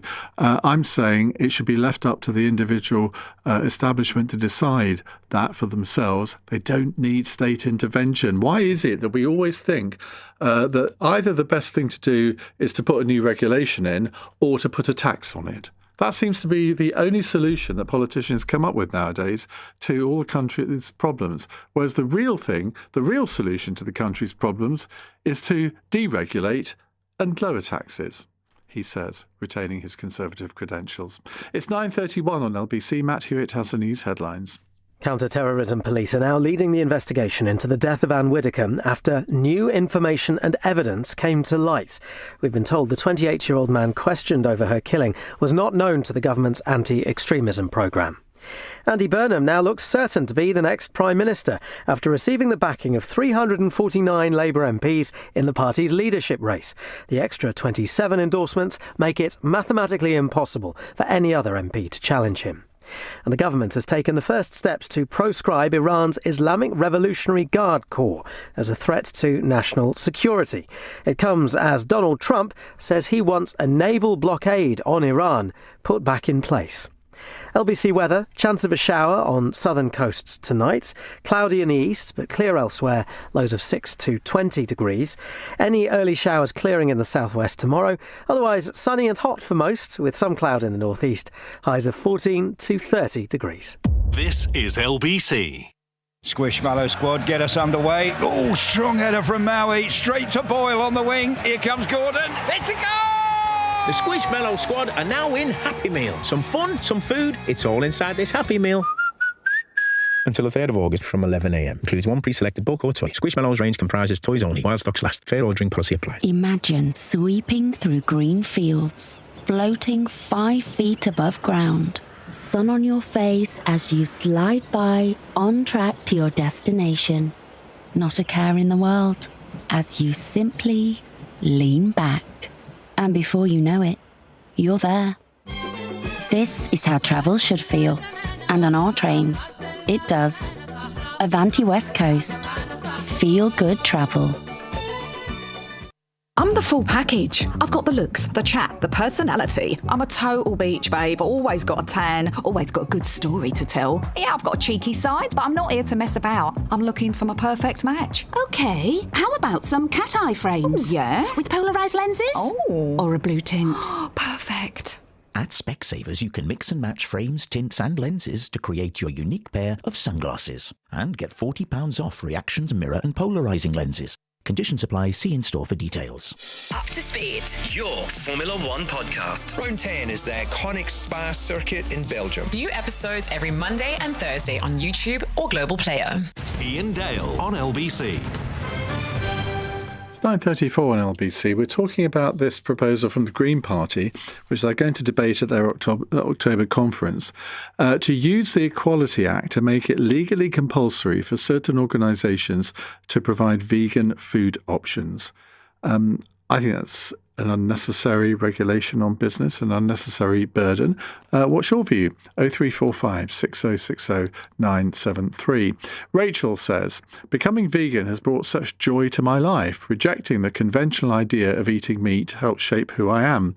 I do not preach. My children eat meat. However, I hope in years to come, veganism is the norm.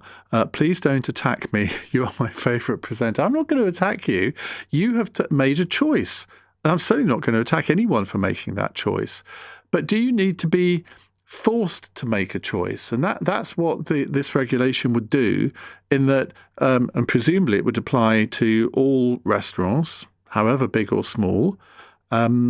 And look, most restaurants, certainly with any range of choice on their menus, they already provide a choice. They don't need to be told that they need to do it. They're fulfilling a demand, so they supply vegan food. That is the essential of a free market, isn't it? Or the laws of supply and demand. If there's demand there, someone will meet the supply. And if a particular business doesn't meet the supply, then people go elsewhere. That's how business works. And that's the problem with a lot of people on the left. They have no idea how business works. That's why growth is so anemic in this country, because we have a government that at the moment doesn't have a single cabinet minister that's ever run a private sector business. Now, I think it's, if you've never run a business, you don't really understand how the economy ticks over or how you can actually encourage people to become entrepreneurs, to become risk takers. That is where growth is going to come from. But there's no one who seems to get that at the moment. Let's go to Chris, who's in Hartlepool. Hello, Chris. Good evening. How are you doing? Good, thank you. What would you like to say? I think I've got many things I would like to say about the Green Party, but we'll focus on this. I think they're bonkers. The way that they can push and have this philosophy or ideology for, it seems that they're looking now at the moment for the next ideology they want to push, with a big push already behind them to then kind of raise it into the public eye to get them more attraction and more notice because of everything that's gone on, and Zach Polanski doing his charades and going down in popularity. But I think Chris, I've just remembered on Wednesday morning I'm going to be on his Bold podcast. He's interviewing me rather than the other way round. I hope he isn't listening tonight. I hope he is, because I think he needs to listen to, shall I say, people with common sense more often rather than chasing a next ideology, because that's my opinion of him. He's done it once, he'll do it again, and he'll kind of keep pushing it. And this seems to be the next trending thing he can jump on to push out to his audience and the people who follow him and have a backing behind it. It seems very strategic, because the people who are vegans and fight for animal rights, quite rightly so, will be behind this, and it'll be a big push for him. I think it's a very bold thing to say, and you'll get a lot of controversy behind it, but I also think it's very wrong to say that restaurants, it won't happen. But I think many restaurants, to say they have to, is absolutely bonkers and totally ridiculous. From a health point of view as well, I've been in health and fitness my whole life and trained at high levels and performed and competed. And one of your last callers, I can't remember the lady's name, but her saying that it is superior diet to be vegan and rather than eating carnivore. I don't think any diet is superior than the others. I think a lot of people have to look at what is good for them and get a good balance of it, and then make sure you're supplementing with the right things. There's negatives and positives to pure carnivore, and then also pure being having a vegan diet with the amount of minerals, vitamins, creatine that you would get naturally, and looking at profiles of amino acids in food, which again is another conversation. But I think in total, I think it's a crazy idea. We are agreed. Thank you very much, Chris. Will says, if a company offers lunch to their employees as a benefit, then it's obvious they must provide for as many people as they can. Excuse me. If they can't provide for everyone, then they give those people a voucher to use locally at other places. Well, the thing is, I mean, say you employ 50 people and not a single one of them is a vegan, and yet you're obliged by the law to provide a vegan option. I mean, that's just adding to the cost of your business, isn't it? Because you're providing food which no one's going to eat. That's partly why I think the whole thing is ludicrous, Will. Let's talk to Mary and Will was in Brighton. We've got Mary in Brighton as well. Hello, Mary. Hi there, Ian. First time caller, long time listener. So yeah, I've got a chip shop, me and my parents run, and we sell a lot of vegan items on our menu. My parents weren't agreeing with it at the moment. They thought it was ridiculous about a chip shop selling vegan, having a vegan option, and we sell ice cream as well. And the amount of customers that come just for the vegan option, I mean, I don't sell the vegan vegan fish, but I do sell, the sausages and the ice cream and the strips and all of that. And we've seen a sale jump on the vegan option. Now, for them to put a law or to say that they want every establishment to have a vegan option is just absolutely ridiculous. They might as well just tell the country what to eat and what not to eat. I mean, I think it is interesting that last text was from Brighton. You're calling in from Brighton. I suspect Brighton is the vegan capital of the country. I don't say that in a disparaging way at all. But Brighton is a sort of, well, how can I put this? A sort of slightly bohemian city, isn't it? Well, it's a nice but yet crazy city. Let's put it that way. Expect the unexpected, I always tell people when they come and visit Brighton. But yeah, I mean, I've seen, my parents were like, what on earth are you selling and what on earth do you want to put on the menu? Because we've got a huge menu. And people are still asking us why we've decided to put a vegan section on our menu. And the simplest way to put it is just that because I've noticed that a lot of people have been moving away from the meat version of food towards the vegan. So why not sell it? But every establishment should have the right to say whether they do want to have that option or not, because they are expensive. They're not cheap. The vegan food. So yeah. Well, you are doing exactly what I said earlier. You have identified a demand for this particular food, and you're supplying the food. I regret to tell you, however, that Brighton may be the vegan capital of Britain, but Bristol has been called the vegan capital of the world. So you've got a way to go there. So yeah, but I mean, I do have a few of my customers that they order through, let's say, a delivery platform. I won't say which one. And they literally just order one item of vegan, and that's it. Well, like what? Like an ice cream, the vegan ice cream. They'll order a vegan ice cream, and that's it, and then have it delivered via whatever, Just Eats or whatever. Yes. Well, they've got too much money then, haven't they? Well, as you said, it's a supply and demand, really, isn't it? And at the end of the day, I do get my money, even though I don't get the whole thing. But let's not go down that route about the amount of percentage that they take. But if we look 5 years into the future, do you think that the proportion of the things on your menu that you offer will the vegan? Gambling here. That the number of vegan items on your menu will have increased in 5 years' time. And I'm still trying to increase it. Well, the best of luck to you, because, I mean, it sounds to me as though you've got a thriving business there. You're providing what your customers want, and you're always looking to do something new, to innovate. And that is the sign of a successful business. Thank you very much indeed. Let's go to Matt in Oxford. Hello, Matt. Hi, Ian. Thanks for taking the call. Yeah, so I think it's ideological, isn't it? It seems to me. I suppose the point I was saying to the person who let me on the phone was that I'm part of a persecuted minority. It's far larger than veganism. And there's no accommodation made for me in any respect, in any area in public life. Oh, you're a Jedi. In fact, I was discouraged as a child from being, as I naturally am. I'm left-handed. We make up 10% of the population, and I want to read a clock the other way to you and read a book the other way to you and set a table the other way to you and have a Hoover that has the bag hanging on the left side rather than the right. And all these things. And I read a book. I would love to read a book the opposite way. It's not natural for me to turn up the page of a book because I do as you do. I orientate just as you do away from myself. So, and we make going back to the reading thing. I mean, if I'm reading a book, I hold it in my left hand, even though I'm right-handed. Is that weird? Gosh, depends if you're holding anything else at the same time. I don't know. What are the circumstances, Ian? No, I get what you're saying. Well, because I don't know if that's weird, but what I mean is, all I'm trying to say, I suppose, is that that's a real discrimination, if you like. But no one's setting out and never has set out to discriminate against me.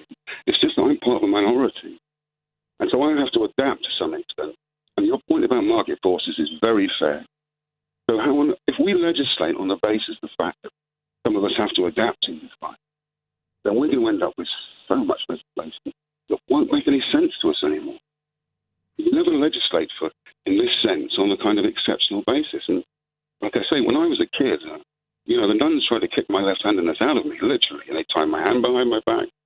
and get my... This is in the mid-70s in a rural nursery and stuff. And when I told my mum, she had a big work with him and I left. But, that and so on. But, of course, it's a right-handed world.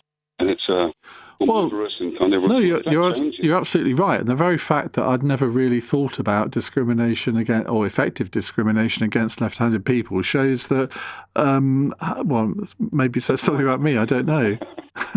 But, I mean, I'm still sort of slightly perplexed by this reading thing. And what I mean is that when I was a little kid, my natural motion is to take the page with my left hand and move it away from me, so I open the book. But that's not how a book works. You take you see what I'm saying? I want to read from the back of a book. I would naturally... Oh, I see. Right. Okay. It's not so how you hold the book. It's the fact that you want to read from the back. Well, you should read books written in Arabic then. Well, exactly. Arabics understand me. Anyway. Who'd have thought? Matt, great call. Thank you very much indeed. So do you think that establishments should be mandated to offer vegan options on their menus? 0345 6060 973. And if you are a fellow left-hander, not me, obviously Matt I'm talking about here. If you're a fellow left-hander, do you feel discriminated against? Let's add that into the equation too. Slightly bizarre thing to do, but hey, it's 9:47. Coming up at 10 on LBC, Ben Kentish. The deadly consequences of Britain's baking summer revealed today. Doesn't this prove why the net zero agenda is so important? Plus, what needs to be done about this country's problem with violent extremism? Ben Kentish at 10. Listen on our free Global Player app or the LBC app.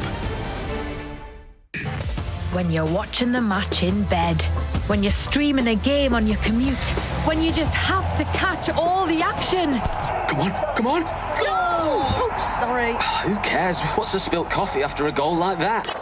Nothing brings us together like great TV. And a TV licence covers you to watch all TV channels, including live TV on streaming services, so you can cheer along no matter what time you're watching the football. Search TV licence together. Being backed by over 50 years of Las Vegas heritage means that at BetMGM, we know the importance of safer gambling.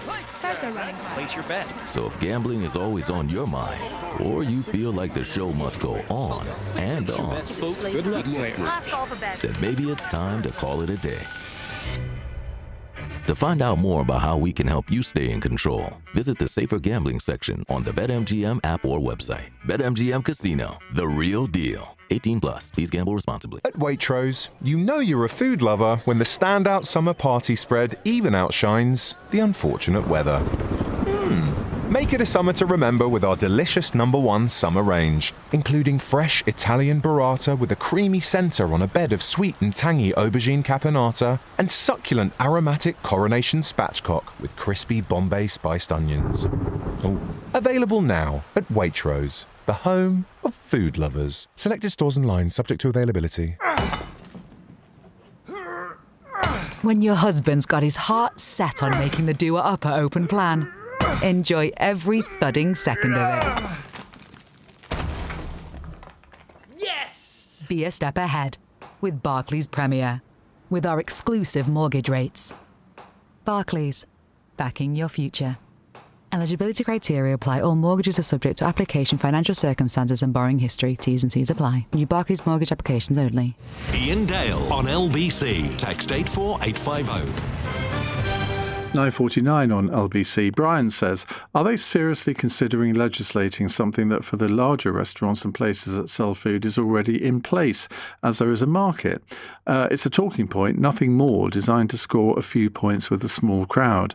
Sure, advocate for eating less meat and or make it more sustainable, but save legislation for trying things that actually make a difference to the average person. Brian in Boreham Wood, you are absolutely right. Let's go to Linda in Hackney. Hi, Linda. Oh, hello. This is my favourite subject.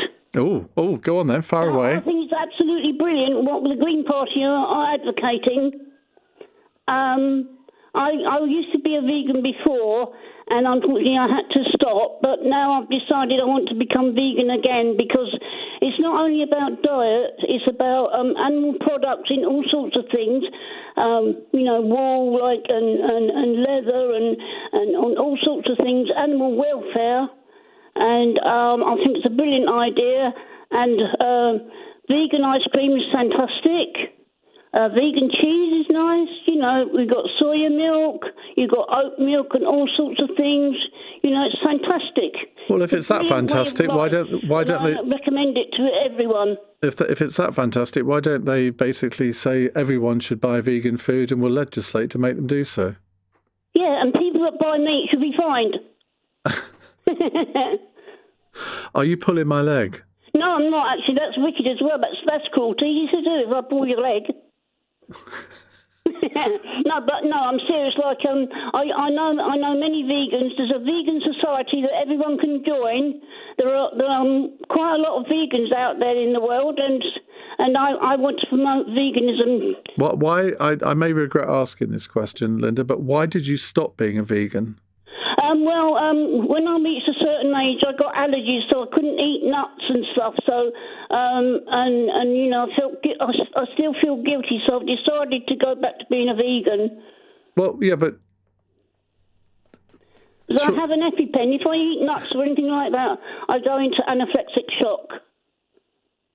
But you are going to go back to being a vegan despite that risk? Yes, I am, yes, and just cut out the nuts or something, find a way around it. Right. Because I think it is the best way of life, Cutting out your There's nuts might be painful as well. I'm into animal welfare, and how it started off was when I was 15.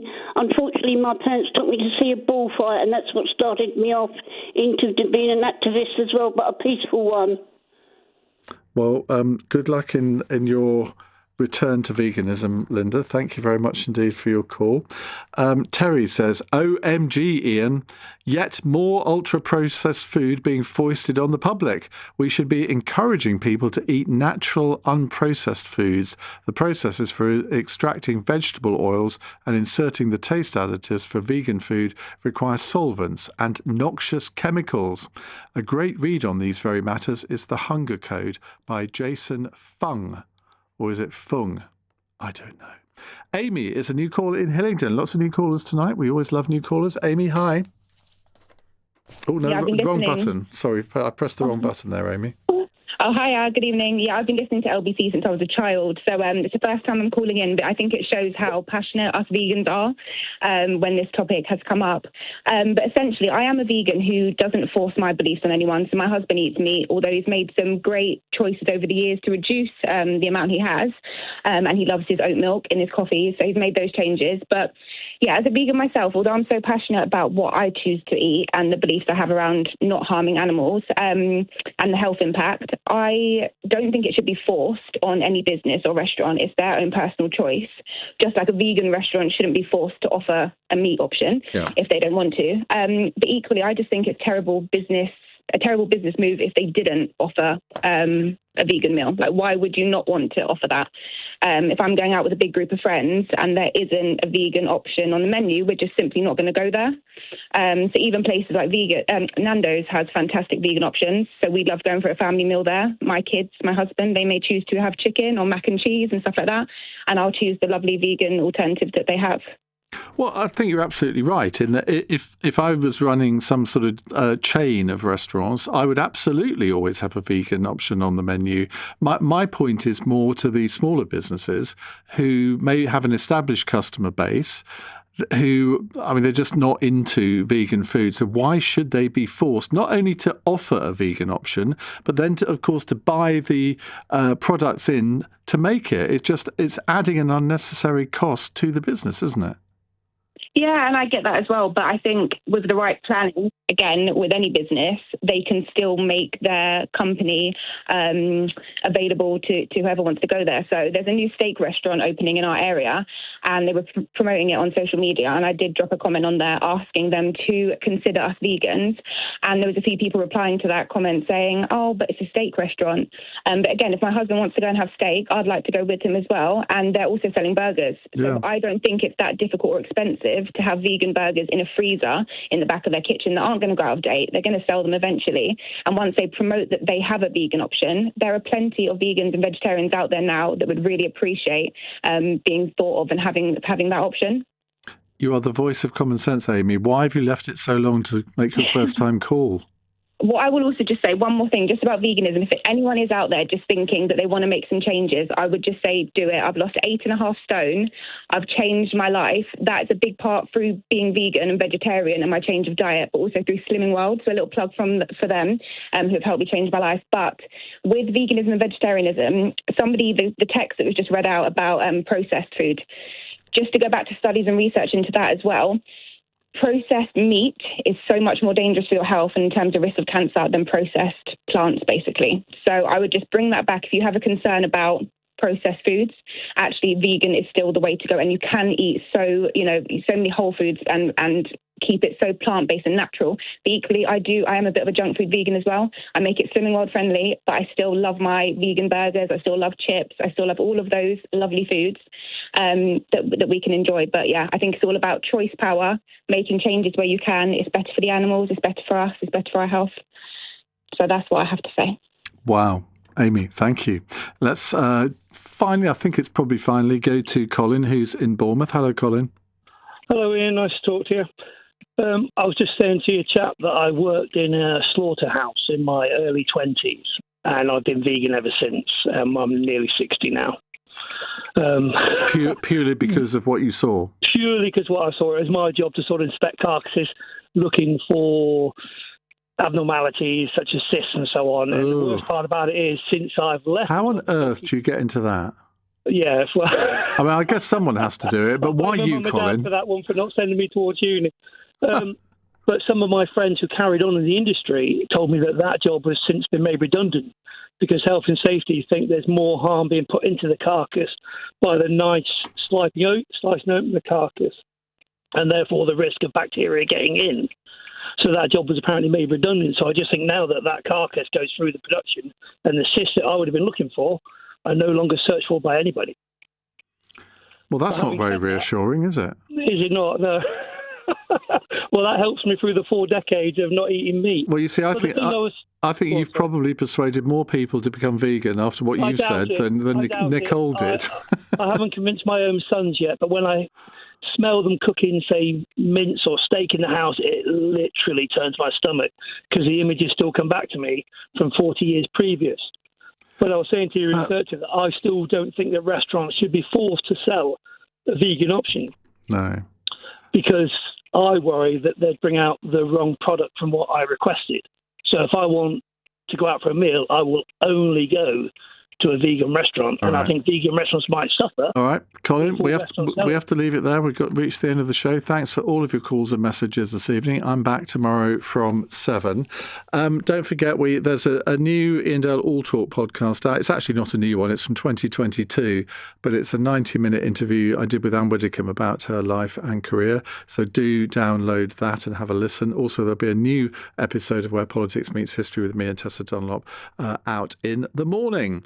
Well, coming up on LBC at 1, it's Richard Spur, but right now, he's ready. It's Ben Kentish. Ian, thank you very much indeed. Hello, a very good evening. Welcome to Late Nights with Ben Kentish here on LBC this Monday night. Good to have you with us on the show. Are experiencing extremes of temperature that are putting so many people at risk, including all the people going out doing jobs that keep this country moving. The deadly consequences of Britain's baking summer in the sun revealed today. At the height of the heat wave last month, 440 people a day died because of the extreme weather. In total, that's almost 3,000 people dead because of temperatures that we know are only going to get hotter. And while all of that is going on, the backlash against the net zero agenda continues.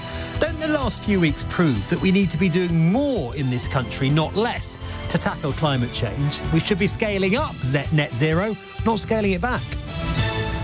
On your radio, on the LBC app, and Play LBC. Leading Britain's conversation. This